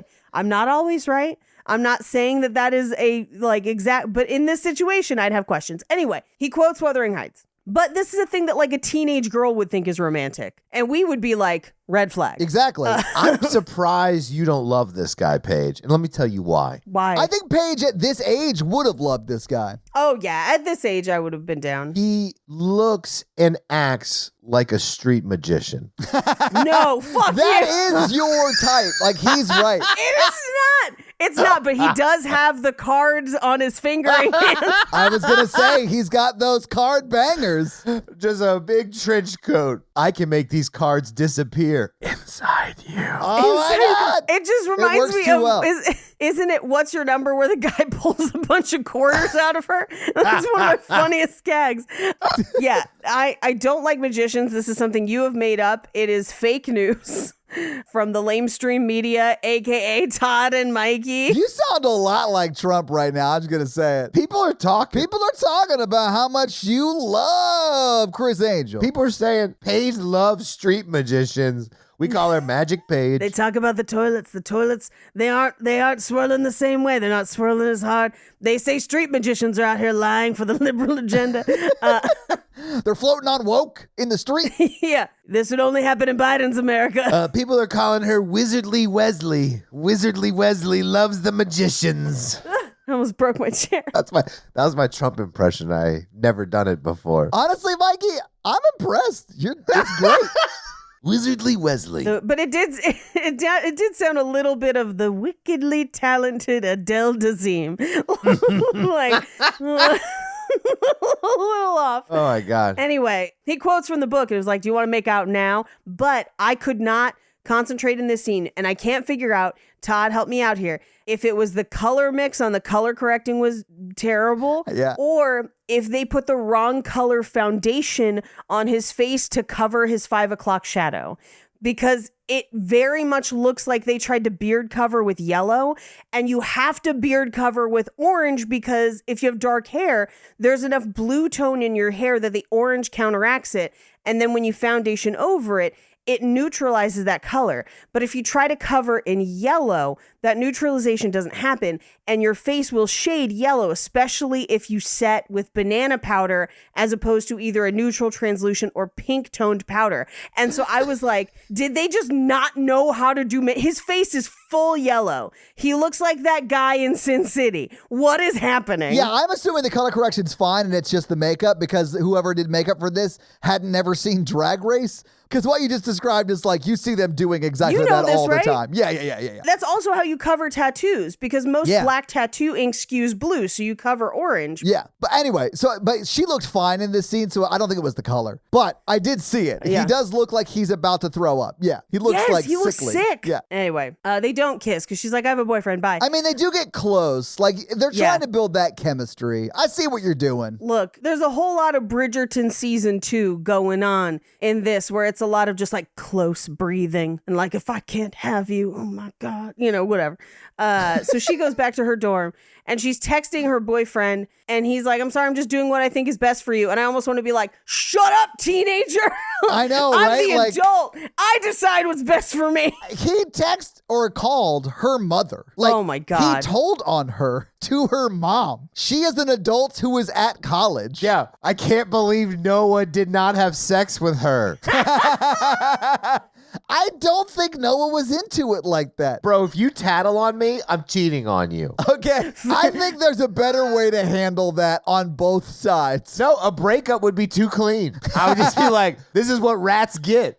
I mean, you're right. She is a villain in this movie. So, like, she does plan out the worst revenge for Noah snitching on her. So's Noah. He snitches. It's not snitches get snatches. Snitches get stitches, my friend. Like, put yourself in the shoes here. Of a snitch, never. Your high school boyfriend just got mad at you. He called your mom at like 10:30 at night and be like, she's having a drink right now at college. I would literally text back and be like, shut up, bitch. We're done. Like, Shut up, nerd. What are we fucking doing? You're in high school. I'm in college now. I realize I've only been this level of free for days, but this is not gonna work. Yeah, bitch. Like, that's what I would have texted back. I also feel like my mom or dad would have texted back, I'm miles away and there's nothing I can do about it. I'm just going to have to trust that I raised her to not be dumb. Well, I mean, but your parents are like normal and well adjusted. They don't show up at their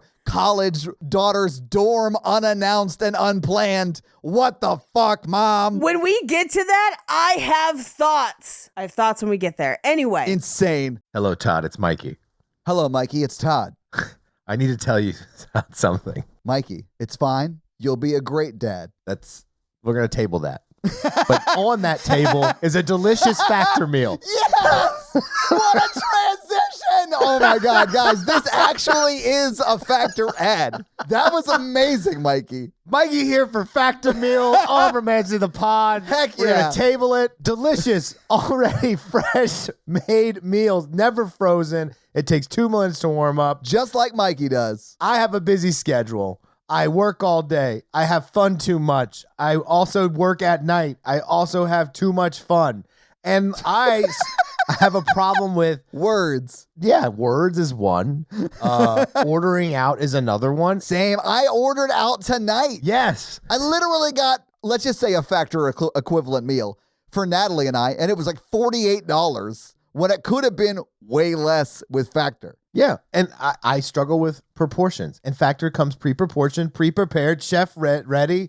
I've used it before. Before they even advertised on the podcast, I used Factor meals, especially when I was working a lot during the COVID lockdown. I mean, that was the best time to get on board with Factor, except for right now, because Factor is giving 50% off to all of our listeners if they go to factormeals.com/romancingthepod50 and use code romancingthepod50 to get 50% off.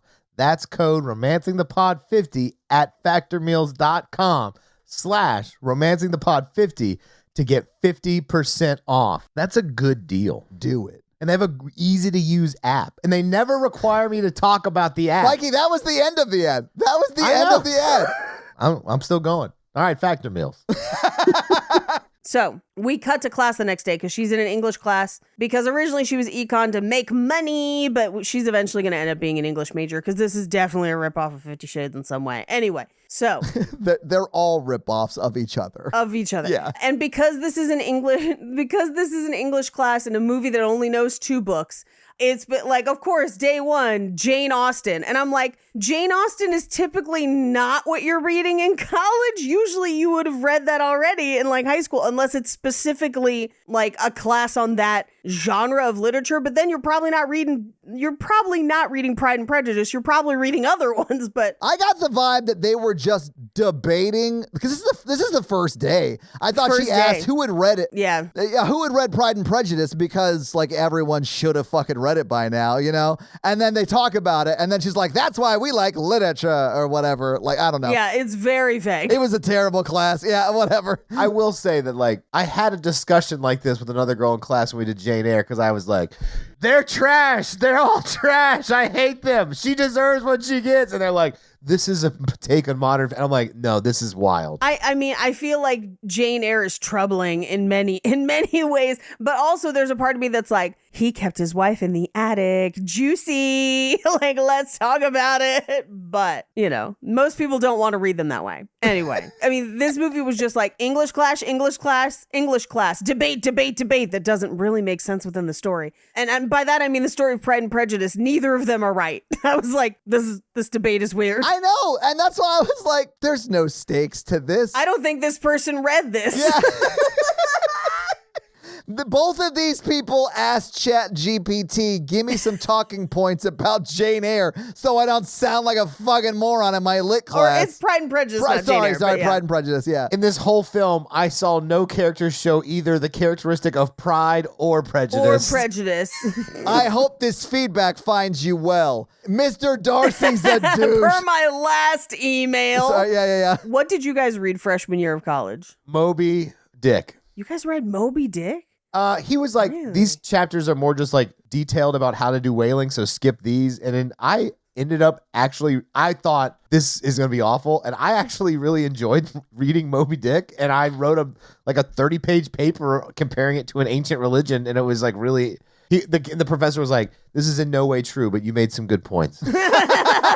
I wrote a bunch of papers like that and had some very kind professors that were more or less just like, B, swing and a miss, but I appreciate the swing. It was like that vibe. He was encouraging it. So I think he was kind of Yeah. bored. He's like, I want you to I don't care if it's real. If you can logically argue your point about how this relates to Moby Dick, I'm here for it. I was like, I'm going to do this. He's like, have you never heard the patriarchal, sir? I was like, the title of the paper was Moby Dick as an allegory for Zoroastrianism or whatever that. Zoroastrianism? Yeah. Interesting. I don't see the connection, but okay. Well, I have some literature 30 for you. pages of literature for you. We had to read the Oedipus cycle. Okay. So Antigone, Oedipus Rex, and Oedipus at Colonus. So I wrote a paper on how Antigone and her brother might be in an incestuous relationship, and I got an A. Yeah, it's because you're smart, Paige. What's Way up? to brag. Like, I mean, What's up? Yeah, I did. I was not in the Jane Austen classes. Anyway, They get in an argument, very much like a Jane Austen film, where it's just like, you antagonize me, you vex me. Oh, no, we're clearly in love. Unrequited love. Yeah. Love setting up people for toxic relationships forever. Yes. You could tell that girl hasn't had her upper lip touched by a man. She's never had her torso fondled. I do think it's the first time someone's touched her south of the belly button at all in this movie. Like, Yeah. it seems like she lost her mind when he did it. Like, it does seem like she evacuated her drawers when he just caressed her stomach lower than her belly button. Do you remember when Ginger Minge on her first season of Drag Race, I forget who it was, but some guy walks in to choreograph something for them and she goes, I damn near flooded my basement. And Yeah. oh, that's one of my favorites. Anyway, they argue, bicker, and she's just like, you're so arrogant. And he leaves. Meanwhile, Landon is like, yeah, that guy's basically my stepbrother, which is going to be kinky later. But for right now, it's just information that you need to know. But he hates Landon. Hardin does not like Landon for what I think are terrible reasons. Racism? Oh, no, I thought it was because he doesn't like that his dad is remarrying. He Right, is yes. an angsty 12-year-old. You can't get remarried. I mean, this sounds terrible. I don't get his anger about being remarried at all. That doesn't make sense to me. So you just think he's a racist? Potentially. I mean, it could read that way. What does make sense to me is him being angry at his dad for treating his mom very badly. Yeah, and then I agree with that too. Yeah. changing his life and creating this new family. And I could see how he might resent that family. It's not fair to put that on them, but I understand where that comes from.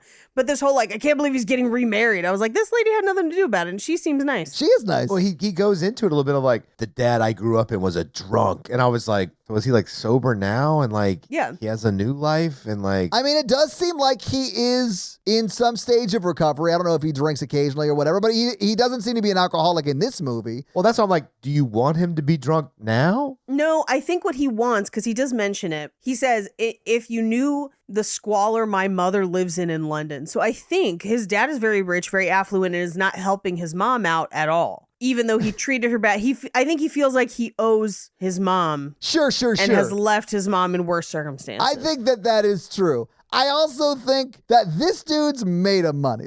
He is pretty affluent. So when he says, if you saw the squalor my mom lives in, I'm sure she lives in a very nice place. I'm sure it's fine. Or she doesn't, and that is why he's mad. I do understand if that is real and she is struggling, I could understand being mad at that. Sure, but I don't think this guy knows what squalor is my point. Well, then he's kind of a dick for deciding to live with his dad. Well, no, I mean, because he does talk about them living in a small apartment when he was growing up, and that's the guys came home from the bar and hit his mom. So I think it's very possible that they were poor and his mom is still poor. Did they just hit the lottery? No, I think his dad probably hit tenure and became the chancellor of a school. Okay. All right. And probably after the drinking.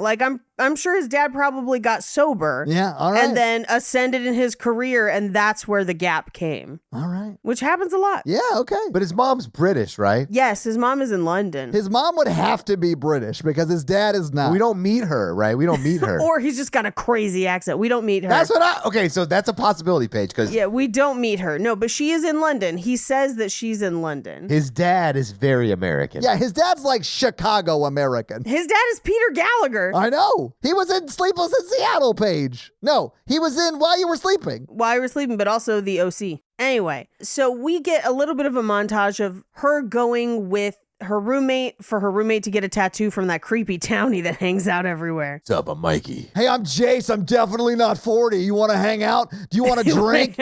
I shaved my neck beard into flames. What's up? The only time we see him is when it's a bad thing, that he shows up. He's never a good character in the scene. Yeah. Later in the movie, he just steals Hardin's car and she has to get information out of him. It's from weird. inside it. It doesn't make any sense. He's wifey areas, and why is he in this movie? Yeah. Wait, is he a stand-in for one of the Jonas Brothers? No, it's One Direction. They're all the same page. I don't fucking know. They're not. So Hardin and then Zed, and I don't think we met a Zed in this movie, so that must be later. No, we definitely met Zed in this movie. Who was Zed? Oh, was Zed like the friend? Yeah, he was one of the friends. Okay. And then Landon is Liam, and then Nate. Who was Nate? Do they mean Noah? Look, I don't know characters' names on a good day. And then Logan. I don't remember a Logan either. So I feel like this list must be for multiple films. I'm telling you, I think she hooks up with a different guy every film. Me too. That's what I want to happen. I want that. Mikey, same. I want that for her. I want it to be this lady whose name I don't care to remember. I want this to be her, like, just running through all of One Direction. Wait, what's her name? Tessa. Tessa is her name. Tessa is her name and Sexton is her game. No, it's not. It's She's really barely been not. touched on the stomach.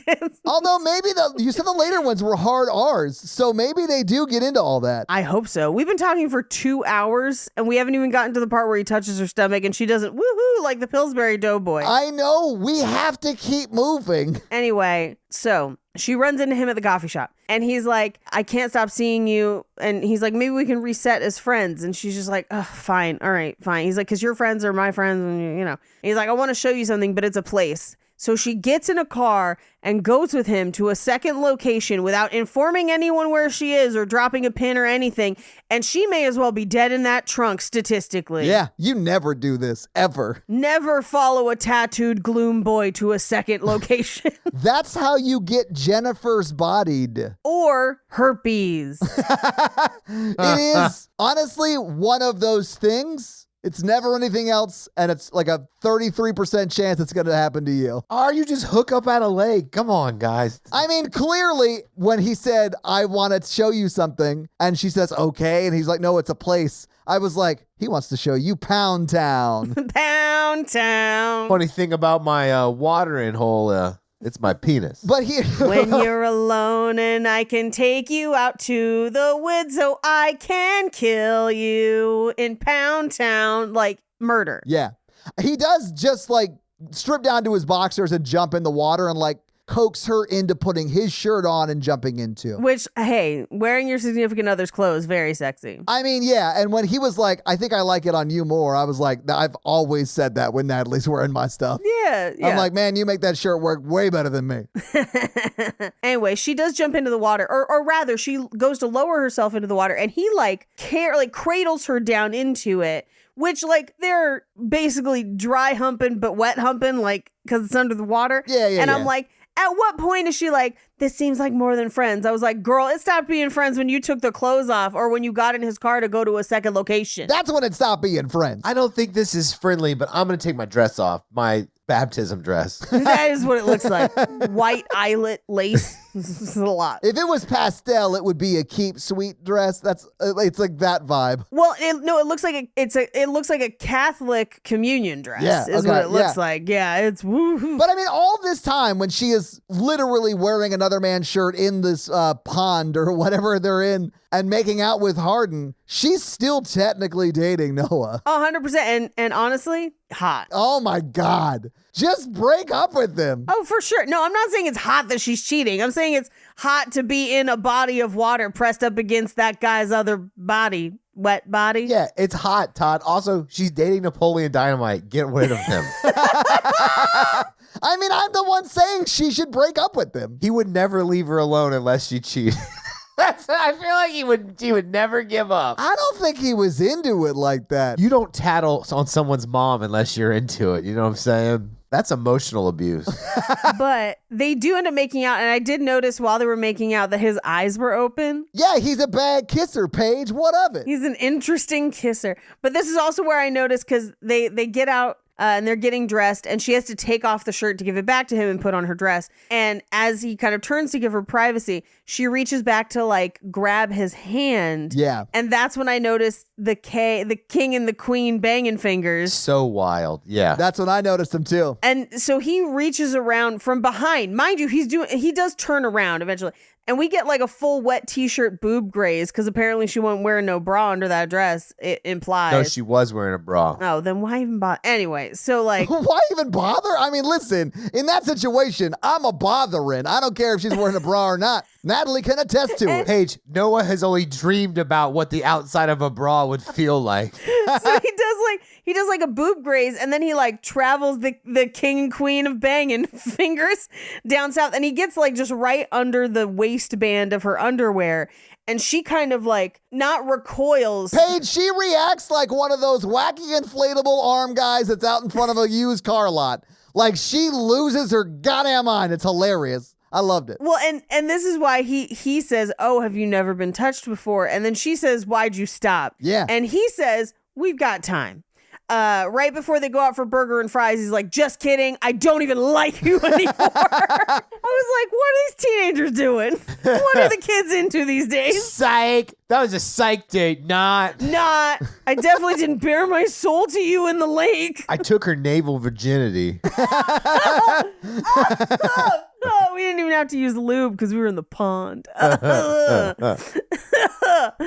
Anyway, my favorite part of this burger weirdness, because Molly and the other guy show up, and Molly's just like, "Oh, why are you here?" Because Molly just desperately wants to bang Hardin, and he's not interested. Oh, I got the vibe that he had banged her. Probably, and was moved like, on. Yeah, and had moved on. Yeah. Sorry, I'm laughing because like right after they first have sex in this movie, I was like, cut to Hardin losing interest. Oh, I mean, if this was real life. I know. But their burgers on the table, very clearly fake, but they wanted to make them look real. And so they just took like a cookie cutter or a biscuit cutter or something to make like a bite mark out of one of the burgers, but it's perfectly circular. No one's teeth would do that. There's no teeth marks, there's no tearing. It's just a perfectly circular chunk out of one of the burgers, and it's dead center in the shot, and I couldn't stop looking at it and laughing. Paige, it is like someone took food out of Moe's from The Simpsons into the real world. That's what it looks like. I thought the same thing. I was like, what is happening? I'm so glad it wasn't just me. No. Because I was like, this is a bunk. First of all, that cheese is an inch thick. Secondly, what is going on with this crazy bite out of this burger? It was like if Bob's Burgers burgered the burgers in this movie. Yeah. So, because Molly is there, he does this like, it is what it is. I guess we have fun, but like, I don't date. Fucking bullshit. Whatever. I mean, he is like a poser fuckboy. Like that's what Hardin is in this movie. So like, yeah, he doesn't date, but he falls in love with the first girl who actually gives him a little bit of attention that he's a little bit interested in. Okay, let's not personal attack me. Hey, listen, I'm not saying I am also not super guilty of that throughout my life. I don't date. Wait, you give me a little attention, now I'm in love with you? Okay, thank you. Bye-bye. Yeah. The truth shall set you free. Oh my God, Mikey is currently gargling with bourbon again. Guys, we gotta move. Taco Bell closes. I'll get you there. I'll get you them crispinadas. We're doing this for you. You don't need this. You're such a fucking Noah. God. Look, hey. Noah loves Taco Bell because he put 2 of each type of crispinata and burrito on that arc to make sure he could eat for 40 days. Noah likes Taco Bell because empanadas he thinks feels like boobs. I love the crispy outer shell of boobs. I like the soft, flaky layers of boobs. What are boobs if not 2 freshly baked sourdough loaves? With all the holes in it. Anyway, so because she in this scene is like, I'm going to tell Noah about us. And he's like, I don't give a shit. Tell him or not. But it was fun, but whatever. So like, this is where she goes home and we get the really sad, more emo cover of Complicated. Hilarious. She's like trying on her roommate's clothes to be like, what if I was sluttier like Sandy in Greece? Like, it's just... and again, I'm not trying to slut shame. Girls wear them wild clothes. Yeah, I mean, if you want to look like you're selling hymnals door to door, live your truth, man. But that's what she looks like for the majority of this movie. Do you need a home hymnal? Paige, you know I'm not wrong, and Mikey'd be laughing if he was listening. You look like you could use a whole set of home hymnals. I think it's funny that I probably only know this because I do the editing, so like I listen to this like kind of shit all the time. But Mikey will more often than not laugh at Paige's tag to my joke and not my joke, which is funny to me because it's clear he just didn't hear my joke. Way it is. ADHD's a bitch, man. Anywho, she is having a sexy dream about Hardin and wakes up, goes outside to find that Noah has just showed up at school, which I'm like, doesn't he have day school? He's truant. He is a minor. I got that this was like a pre-planned thing, but I literally wrote in my notes, I was like, why is Noah there? Doesn't he have school in the morning? Like, what are we doing? Yeah. That's a child, ma'am. I called your mom last night, and she said you were out at a lake. I came to school. I brought these fingers and it just says like 10 and Jack because it's 10 and Jack's still good. It'd be like a 7-3. yeah, but it's not a king and a queen. Or it could one just says ace and then low. Like, But they're in marker. I can be a badass gloom boy tattoo monster too. You know, the thing is, Noah probably will become a version of this same level fuckboy that Hardin is in 3 short years. Absolutely not. Noah is gonna become some sort of realtor who wears khakis. And that's fine for him and his future wife and children that will do dances on TikTok. Good for them. Unfortunately, in the post-credit scene, Noah had died of lung cancer. Even though he had never smoked before. That's why he was so worried about her being at the parties. He was like, one hookah can kill you. Dare told me so. He died of secondhand smoke, which is what a fucking poser deserves. No. God, he's not the poser. Hardin's the poser. Tragically, he jerked off so much that he went blind. I don't think he's ever touched himself. Noah showed up to her college to be like, you forgot to take your Magic the Gathering deck. What will we play when I come visit? People totally played in the dorms. A hundo. You missed our D&D call. Oh, I'm about to give you that D20, girl. That's what Hardin would say. It's 20 centimeters. That would still be really long, I guess. I wouldn't know.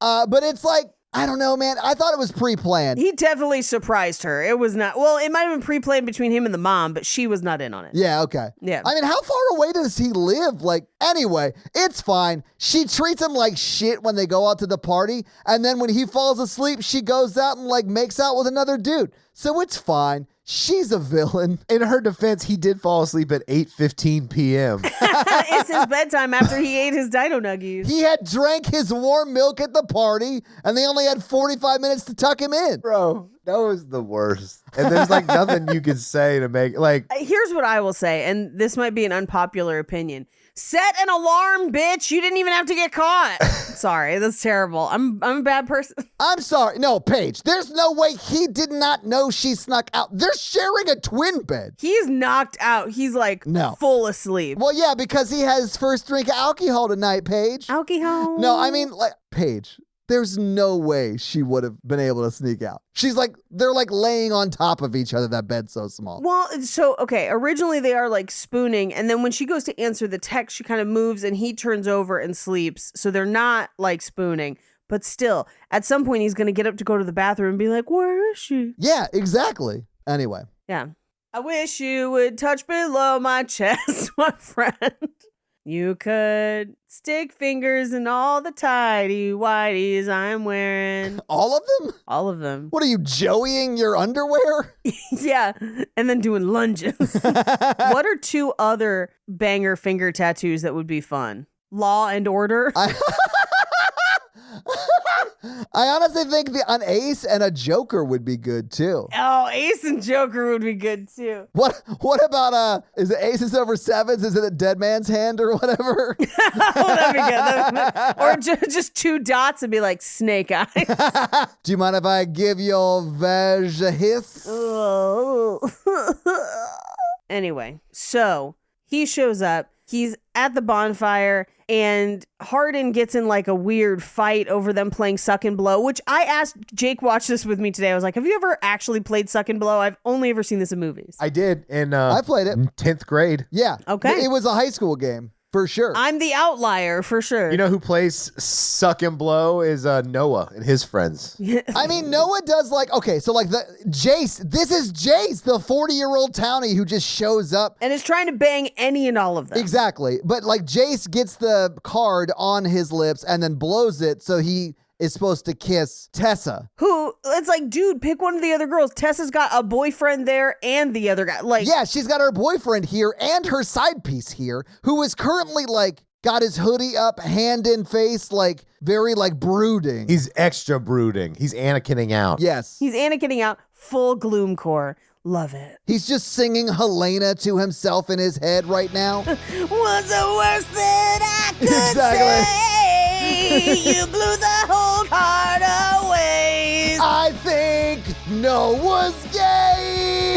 I think Noah's gay. I think he might be gay. Honestly, great twist. Would love. Yeah. Would love. Whatever. I don't think there's enough evidence from this film, but Me either. I know. I think the second film should be like, my name is Noah. I went off and joined army and went off to war. I joined Greenpeace and now I'm a man.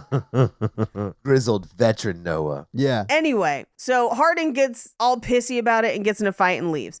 They go back. Noah falls asleep. She gets a text from Landon because Hardin has freaked out because he finds out that his dad is getting married or whatever. Yeah, he was already very brooding and sad because his dad was dating somebody and now they're getting married. How dare they? How dare they? And she has to talk Hardin down, but it's very clear that this is also a jealousy thing Oh, yeah. about him seeing her and Noah. He's being a little petty bitch. Of course. So they canoodle all night. She falls asleep. She doesn't set an alarm. Mistake.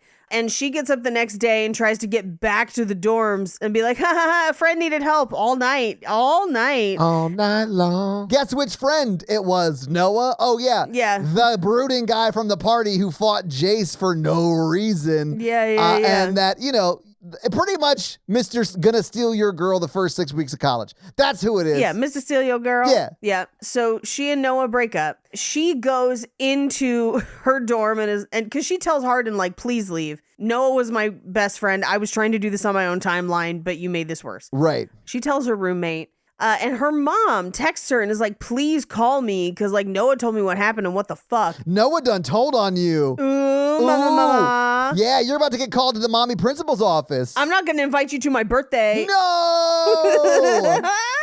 So her mom is upset and she's not answering her text. Right. And she goes through a mini montage of being super depressed until she runs back into Hardin and she's like, Noah's my best friend. I feel terrible for what happened, but you are so much more than a friend. And I was like, bitch, you just met him and he touched your belly or whatever.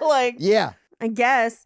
So then we have a montage of them reading in the library, Yeah. lying on the grass, making out at the planetarium, him writing in his journal, blah, blah, blah, blah, blah. It's just a montage of them falling in love, kind of doing that kind of stuff. Yeah, just making out, nothing else good, not using the bangers, At all. He's not using the bangers or the mash, Paige. No, and they're on his bed and she's unbuttoning his pants. I think maybe she was going to go downtown. We don't know because her mom bursts into the dorm room. I would be so livid. I would have lost my mind. I'd be like, Mom, get the fuck out. My parents would have never done this. They would have never showed up without telling me, for sure. Yeah. And also, college is a time to do these things. Yeah. That's what you're sending your kid off to do, basically. Yeah. Yes, they're going to learn things academically. Yes, you're paying for that, obviously. But a huge part of going away to college is learning how to be a human on your own, apart from your family. Yeah. And the fact that her mom is just like, why aren't you following the rules? Is crazy to me. In student handbook, it says you can't have your boyfriend in your bed. It's crazy. She was in Cruel Intentions. She knows what these kids do. She knows what's going on. So this girl and her kink about having her mom watch her hook up is real weird. Mom! Glad you're here. Thanks for arriving exactly when I intended. Now, it would have been better if she had come in with a sausage pizza of some sort and was just like, delivery, it's me, your mom. It's not delivery, it's MILF Giorno. Selma Blair gets really upset. Yeah. She's at an 11 again. The whole movie, she's at an 11 for various reasons, but at an 11 always. Yes. Yeah. Like, it's almost like she just shotgunned 2 Slurpees before every scene. It was just like, I'm full of sugar and I'm ready to go. Like, Todd, do you remember when you and I drank those energy drinks before Halloween Horror Nights that made our arms tingle? It was Yeah, that. I do remember that. I've been chasing that high since Panic Fest, Paige. I don't need energy drinks for that to raw dog amusement parks like that. Well, thank goodness for Natalie, because I'm like, my lips are tingling, my arms are tingling. She's like, yeah, there's beta creatine or whatever in it. She's like, it's supposed to like stimulate your muscles if you're doing a lot of like exertion, but you're just walking around an amusement park. And I was like, oh. Oh, that actually makes sense. But But why'd you have to hurt my feelings? thank you. No, it didn't hurt my feelings. I was relieved because I'm the kind of hypochondriac that's like, is this a heart attack?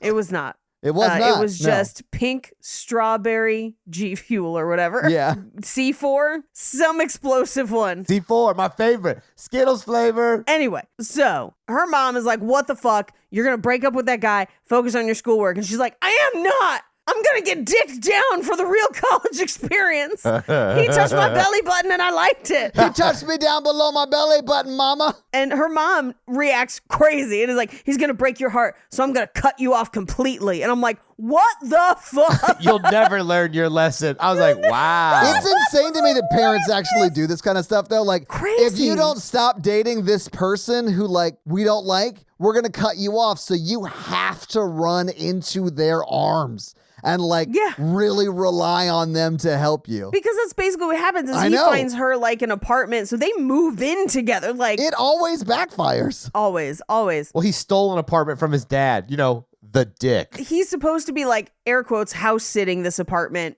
but he knows that person's going to be gone for a year. So I guess that makes it okay for them to just fuck in their bed a bunch. I mean, they live there, Pate. They move in. I know. This is where they're living. Yeah, it is a nice apartment. It is. It's super nice. Listen, I'm not saying I wouldn't want to do that, but I would be afraid they had Ring cameras. You know, like what? That would never happen. Because you want to release it yourself, right? On your own OnlyFans, right? No. I mean, like, they would be like, hey, parent of Harden, why the fuck is he living at my house?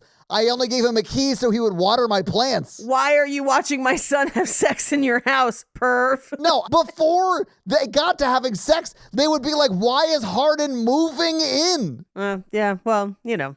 Those plants needed help. Yeah. Anyway, so they're living together. And we get like a montage of them living together and having a good time. And at this point, I was like, have they still not banged? And also, I've seen 4 different Ramones shirts. This guy has nothing else about his personality to like anything. Also, he probably doesn't know what the Ramones are. Probably. Like, he doesn't ever listen to the Ramones. Like, he never mentions them, really. He doesn't even seem to like music other than he sometimes has a guitar. It's not a part of the story at all. He just sometimes has one. And sometimes he wears headphones. But we don't know what he's listening to. So it's not even like a personality trait. But he does every once in a while be like, I don't deserve you. And I was like, red flag, run away, run away. This guy looks up to Heathcliff. That's a red flag already. Yes. Yeah. But so they get dressed up. They go to his dad's wedding reception where we find out that his dad is Peter Gallagher and his new wife, Karen, is some lady that looks like fancy Kamala Harris.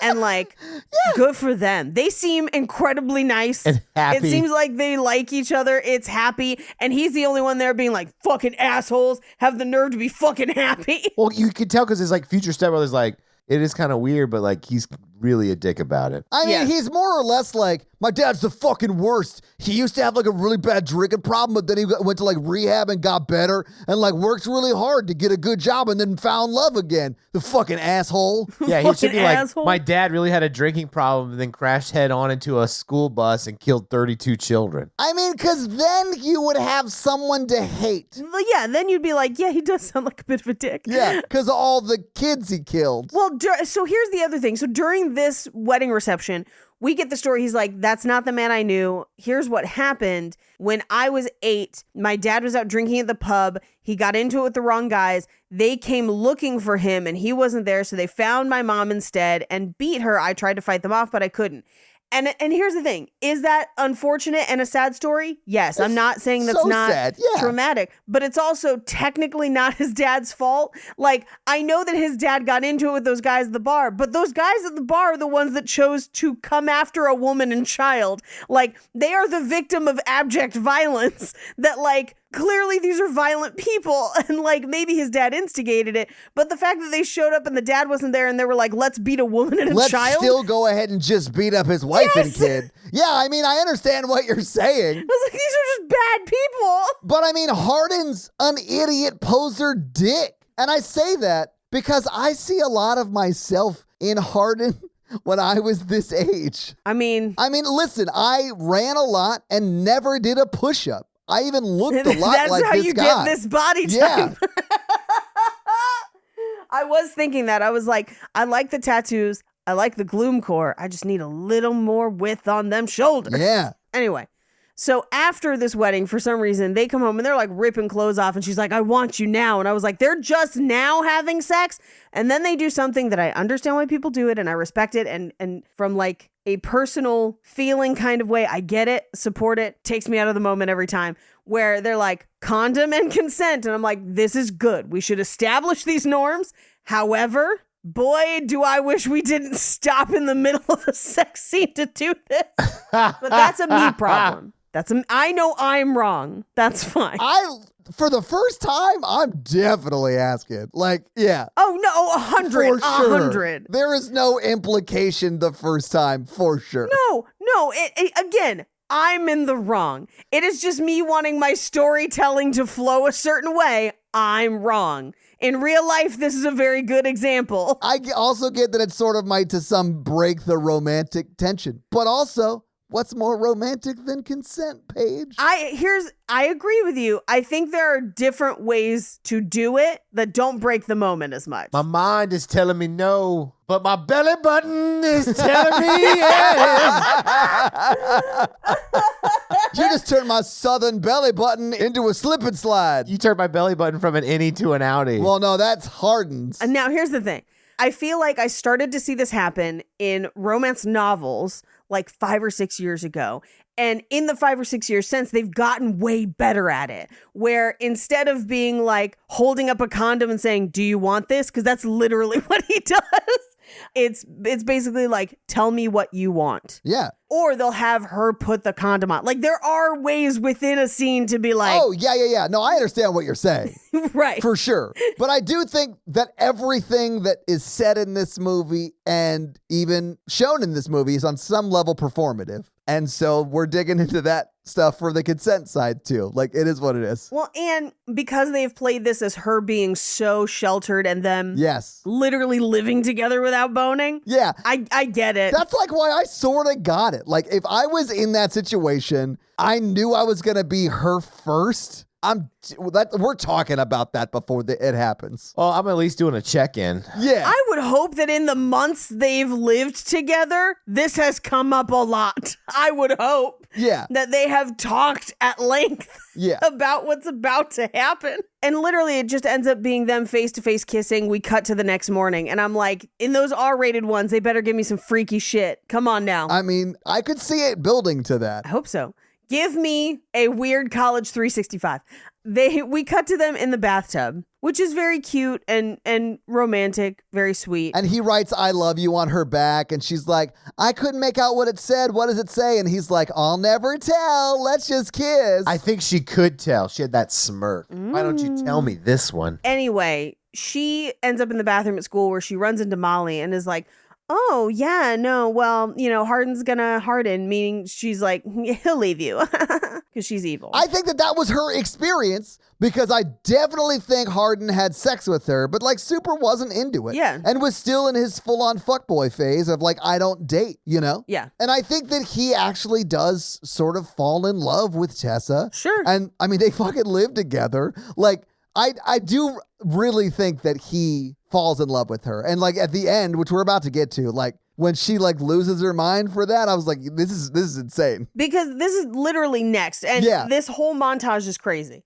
Because Molly texts him a bunch and it's all stuff like, did you tell her yet? Come meet me tonight. Like just incendiary text knowing that she's going to probably see them or whatever. Yeah, like it is pointed in a way that seems malicious, and he's not like really super responding in like a romantic way. He does respond, I think, once, and it's more like yeah, I'll see you there. Like it was like that kind of response, I think. Yeah, and she's like, what is this? And he's like, do you trust me? It's nothing. I promise. Like, and also I'm like, you guys have spent every waking moment together. When would he have I know, cheated right? on you?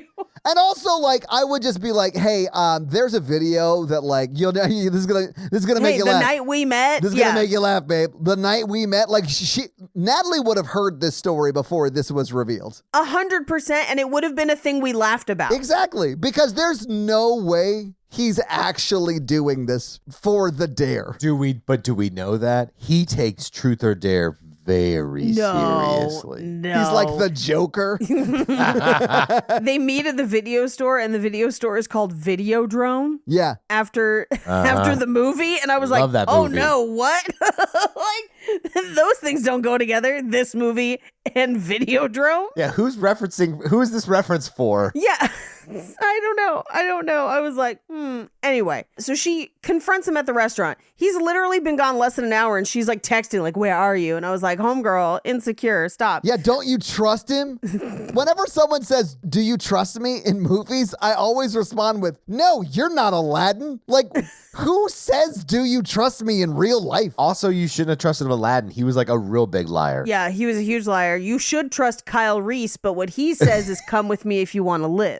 And he delivers on that promise. I would argue Aladdin's not a liar because the genie made him an actual prince. Suck it. The genie gave him nice clothes and money, and he still faked his make him a identity. prince. Exactly. Yeah, it's he makes him look like a prince. I mean, that's all that matters, clearly. That's what I learned from Aladdin. Yeah, I mean, hey, if somebody did that in Britain with 4 royals down, who knows what could happen? Aladdin taught me that if I want a woman that I find attractive from afar, that I need to dress really well, be super rich, and have connections. And lie to her. Yeah, and you have to lie and have a flying carpet. Riff raff, street rat. Yeah. Anyway, so at this dinner, Molly reveals it. She's like, look at the video. It was a dare. And I'm like, first of all, that was months ago. That was the first night they met. You have lived together in the interim. Like, this is ridiculous. Yeah, and like you've never been apart. Like probably at classes only. Yeah. They are very much in the fully engulfed in each other love dove phase of their relationship. Like, yeah, he's probably cried in front of her. He has. We've seen it. Yeah. And at that point, the dare is halfway over because you have built that trust to betray her in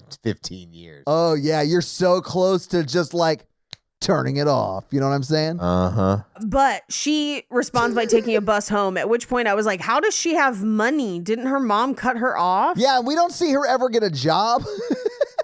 I thought about that too. I get that they're living at this place for free, but like food costs money, so whatever. Yeah. But she goes home and she's like, I don't really want to talk about it. And then she goes to the high school to talk to Noah. And Noah is surprisingly the only well-adjusted person in this film. Well, I mean, I do think she like owns it. She apologizes for what she did. And I think, man, Noah is like way more emotionally mature than I was at fucking 17 or 18 or whatever. Because he's like, yeah, you're supposed to grow. And, you know, sometimes you grow apart and that's cool. It's fine. Don't worry about it. He's like, I'm super into Jennifer, who's like some, like, whatever. Like, he's just not, he was not into her. That's all I'm saying. Anyway, she goes back to school. Like, she just goes to have those 2 conversations that could have been phone calls and then takes a bus back to school with a really bad CG'd city in the background, which is hilarious. But once she gets back in, she moves back into the dorms somehow mysteriously. And I was like, did her mom not cut her off? But then you can't just like be back in the same dorm. Like, did she never technically leave the dorms? I got the vibe that she had like student loans, so the school was paid for, so she was still going to school. So she just didn't have money for like day-to-day expenses. So when her mom cut her off, like, sucks, but it's not like the end of the world, especially like, Okay. so like her living with Hardin was really just like, I want to live with my boyfriend, not like I need a place to live. Got it. Although it is positioned like I need a place to live. He positions it like I need a place to live. Anyway, Yeah. she's back in the dorms. She goes to interview for the publishing internship, which is conveniently a storefront in town that is walkable. We end her English class with her English teacher being like, I really appreciated you all exploring the themes from this semester, and then handing papers back out. I was like, what themes? What did you talk about? Just what assignment was this? Who knows? I too fake it when I lecture. Yeah, she gives her Hardin's paper, which is kind of fucked up, Yeah. right? I was like, what? I don't know if there are like ethics involved in this sort of thing, but like it's weird for like your teacher to be like, hey, your ex-boyfriend wrote a paper that I think like you might want to read. But also, this paper is so wild because she goes to read it with Landon, and first of all, there's pictures attached to the paper, which is unhinged. That there's like a weird slideshow that goes along, and then she's reading the essay out loud, and I was like, this essay is so up its own ass. I was like making the jerk off motion while it was happening. It's ridiculous. But I mean, the guy who wrote it thinks he's like well read and has only read 2 books in his entire life. yeah, But also, like, if I was 20 or however old Hardin is, like, that's the kind of shit I was right. Like, I don't know. I sort of felt very seen by this movie just because, like, he was a little older than her, so he may be 20, yeah, 21. that's what I was thinking. And like, Yeah. when I was 20, 21, I was a fucking idiot. Like, I was just so dumb, and I was an idiot. But I also wondered, like, is this movie just bad because I'm older now? Like, was Baz Luhrmann's Romeo and Juliet this bad? No, I love Baz Luhrmann's Romeo and Juliet, and I've watched that in the last like 5 years. But that's our generation's this, though, right? No, our generation's This Is a Walk to Remember, which we We've been have saving to it. do on this show. Yeah. Anyway, based on that essay, she goes out to their spot, and he says, you remember when you asked me who I love most in the world? It's you. And Thankfully, that's the movie. movie. So having seen the movie, having talked about the movie, what'd you guys think about after? I mean, it is technically a movie. Yeah, they got it across the finish line.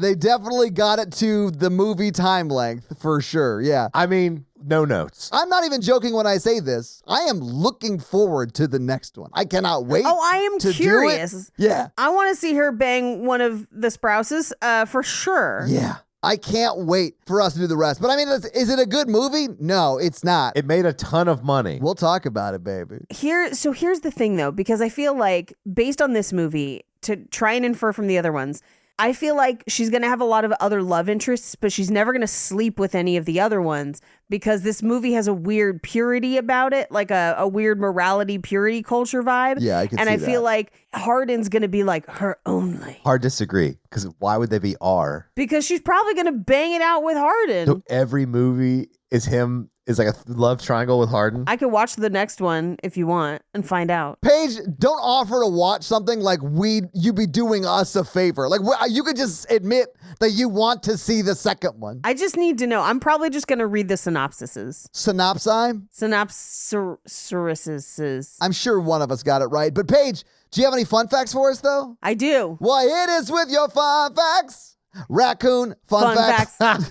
So Josephine Langford, who plays Tessa, admitted in some interviews that she had actually read the first few chapters of this years before being cast. So she was aware of it before the movie happened. It was originally a One Direction fanfic on Wattpad, which again, for me, that does make me hope that each additional movie. Now, originally there was only 3. Originally it was a trilogy. But I have hope that maybe she'll just bang her way through One Direction. But this was the Harry Styles movie, so you're welcome. I feel like Harry Styles is more fun and freewheeling than this dude, but whatevs. Yeah. Now, the copy of Wuthering Heights they use in the movie is the copy that the writer has had since she was a teenager, which Really? I believe is when she started writing this. Yeah. Yeah, that writer today is 23 years old. No, I don't know, but like I can check, but I would bet money, so like a One Direction fanfic. I bet this writer is 10 years younger than us. Yeah, just about. Yeah. Give or take. That makes sense. Honestly, good for her, man. That's awesome. Yeah. Good Crushing for her. it. You're crushing it. Crushing it. Josephine Langford had read just a few chapters, but she hadn't read the whole thing. So she only had about a week to prepare for her role. She got cast and shooting started like a week later. Wow. So she had to read all the books and the script while on the plane to the set. Wow. So that's crazy. yeah, the original fan fiction has over 1 billion reads on Wattpad, that's a lot. Even for like a really popular fan fiction, that's a lot. Yeah. That's a lot. The only thing I can think of that probably has that many reads over however many iterations is probably like My Immortal, which I would give money to watch a My Immortal movie. That fan fiction is fucking wild. But the full After series includes After We Collided, After We Fell, After Ever Happy, which makes my brain hurt. And then the last one, Before. Now You See Me, Now You See Me Too. The rights were originally sold to Paramount. However, she wanted more creative. Anna Todd, the writer and creator, wanted more freedom when it came to adapting the film. So the rights reverted back. So if you've not worked in the industry, you might not know. When somebody buys the rights to a film, it's an option, which means that they've paid you for the rights for a certain amount of time. If you don't act on it, or if you choose to terminate those contracts, the rights revert, and then you can go sell those rights to someone else. That's what happened here. So she sells them to Aviron, which is one of the 6 production companies at the beginning of this movie. Now, the word tattooed on Hardin's right wrist in Hebrew means mother. They do linger on this with a shot, but if you don't know what it says, it means nothing to you, and they don't explain it in the movie. Now, After's the first book Anna Todd has ever written, and it got a publishing deal and then immediately sold its film rights. So it was so popular online that she immediately 1-2 punched of published and immediately sold the rights out. That's awesome, though. Good for her. Yeah. Hero Fiennes Tiffin, who played Hardin, is the nephew of Rafe Fiennes and Joseph Fiennes. He was born into a wealthy and aristocratic family. No shit. The Twistleton Wycombe Fiennes, but he doesn't use the hyphens in his name because his parents were never married. But also, that'd be a fucking mouthful. No shit, he doesn't want 7 names. Imagine filling out forms at the DMV. Anyway, so the actor who played Jace and Professor Soto, who teaches the Jane Austen lecture, met on the set of this movie and are now a couple, according to IMDb. I love when 2 people late in life find love, like Jace. Right? He's like 40 in this movie. His character is so funny to me. In the original fan fiction series, appearances, there are appearances by the various One Direction boys in the story. As well as the people based on them. So they sometimes just show up, which I do kind of love. Amazing. This is the only one in the series with a PG-13. Everything else received an R rating. And those are your fun facts. Well, thank you for those fun facts, Paige. Let's talk a little bit about box office. So what do you think the production budget was for After in 2019 when it came out? I'll have to recuse myself during my rigorous research of picking this film. Okay. This cost $2 million. Paige, I am so happy to report that this movie cost $14 million. Okay, that's not crazy. And if you adjust for inflation, that would be roughly almost $17 million today. This movie came out on April 12th, 2019. It was 8th in the theater the week it came out. It was beat by Shazam, was number 1. Little was number 2. Hellboy was number 3. Pet Sematary and Dumbo was number 5. And then there was Captain Marvel, Us, and then After, which was in the 8th position there. What do you think After brought in its opening weekend? Opening weekend in 8th position, but it's April, so it's probably spring break. Yeah. $3 million. Okay. I can't. I have to recuse. That's right. You already know. So it brought in $6 million, Paige. A little bit more. Not bad. I mean, it's not bad for being 8th. Shazam brought in $24.4 million that weekend, so there was money left on the table. But this movie was never again in the top 10. It fell to 11th in its second week, but it was in theaters for 8 weeks. What do you think it brought in domestically in the box office? I'm going to say it makes 10 million, so it almost makes its budget back. Okay. Mikey, you know, right? So I'll go ahead and tell you, it only made $12.1 million domestically. Now, here's the kicker. This movie made $45.7 million internationally. So it was a pretty bad flop here. Didn't even make its budget back, but it crushed internationally. Okay, but One Direction they are British. So, like, There you go. that does kind of make sense, I think. I mean, yeah. So that makes sense, I guess. But that leaves them making $57.9 million. And again, on a $14 million budget. So it definitely made money. I mean, we've got like 9 of these movies. But if you adjust that $57.9 million to today's dollars, it's almost $70 million at $69.8 million.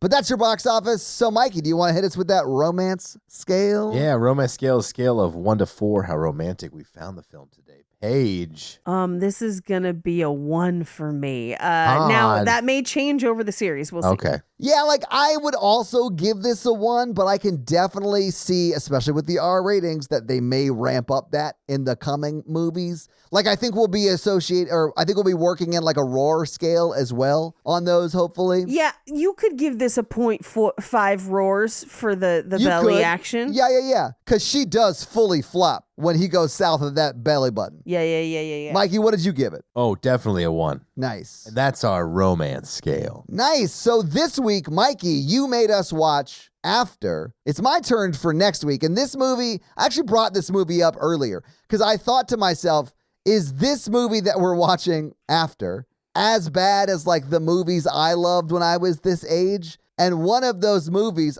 I was a little bit younger when I saw it for the first time, but it was the Romeo and Juliet I grew up with. We're finally doing it. I want to do Baz Luhrmann's Romeo and Juliet because, like, I loved that movie in, like, middle school, high school. Like, that was my jam. I think you'll find that it holds up better than you think, but Mike, you will still dislike it. Probably. I haven't seen it in probably 15 years. I've watched it more recently than that. Okay. I didn't hate it. Well, there you go. Okay. Well, your homework for next week is to watch Baz Luhrmann's Romeo and Juliet, pick out your favorite gun, and then come back and listen to that episode. John Leguizamo's guns are my favorite in that movie, hands down. They're great. Mercutio, man, is so good. Anyway, the guy who plays Mercutio is so good in that movie. Okay, anyway, so that's your homework for next week. But Mikey, do you have a review for us to read? I forgot. Well, while you're looking one up, let me read one that just came out today on our Tiptoes episode that also just came out today.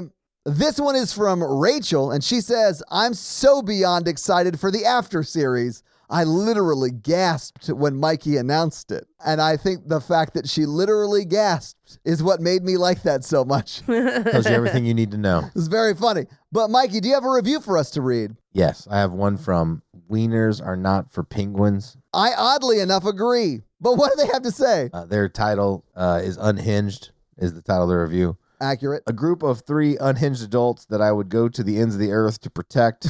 I love you all so much. Your tangents get me through so many slow days. This pronunciation doesn't check out. I've listened to Mikey pooping on the floor no less than 12 times and still cry, laughing every time. Oh, the story.